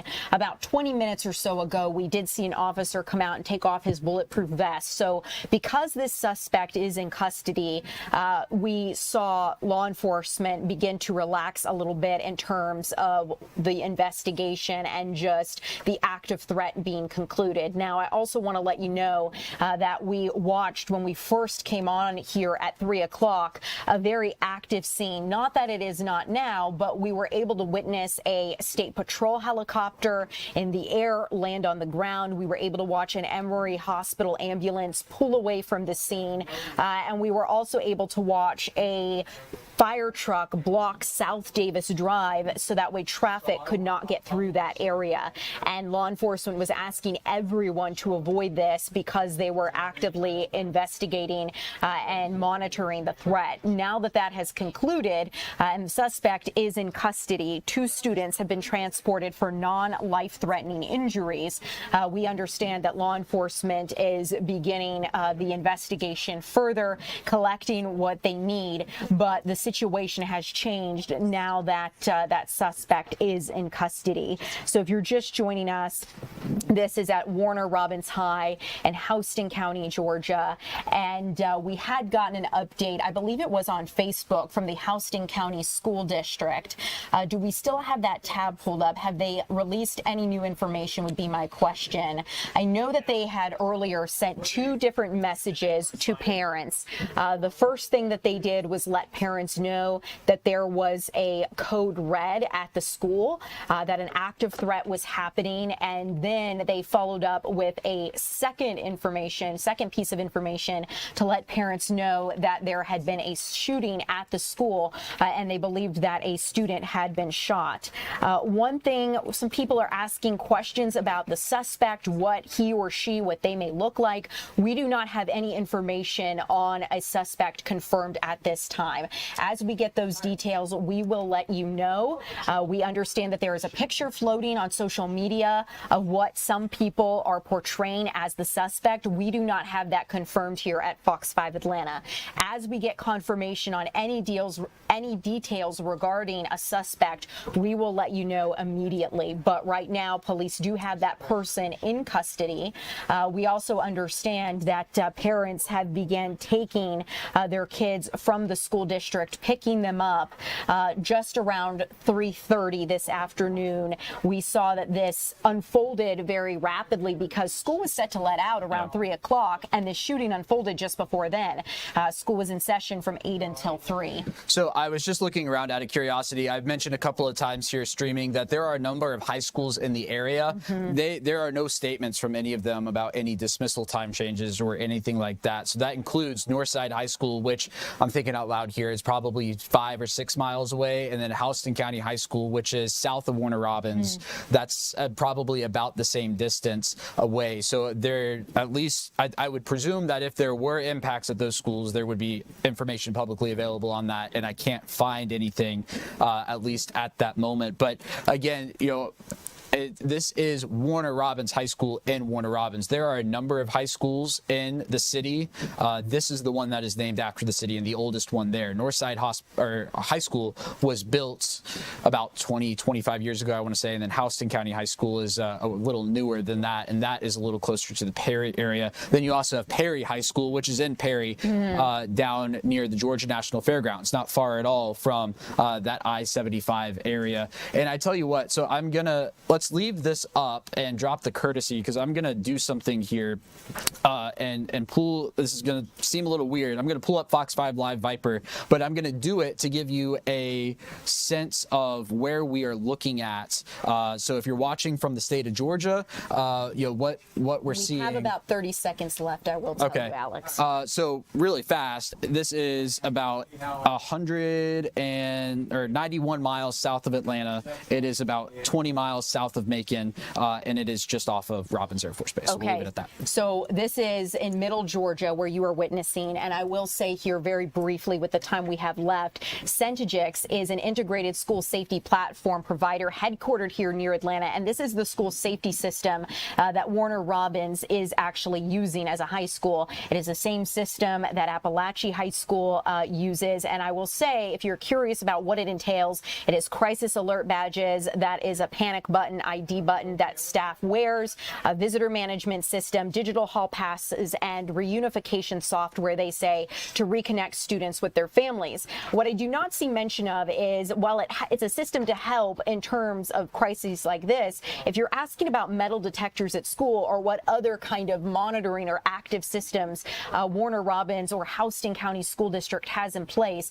I've not been able to confirm that from their website just yet, because I know some questions people have had is, were there any metal detectors? What does that situation look like? We're working to get that confirmed. And very briefly, you guys, we are about to start our 4 o'clock newscast. I will let you know as we wrap up here, 2 students have been transported with non-life-threatening injuries. A suspect is in custody, and the threat has concluded, according to the Houston County Sheriff's Office. This unfolding in Warner Robins High School in Houston County, Georgia. Meteorologist Alex Forbes, thank you so much for your help. And thank you guys for being live with us. More to come here.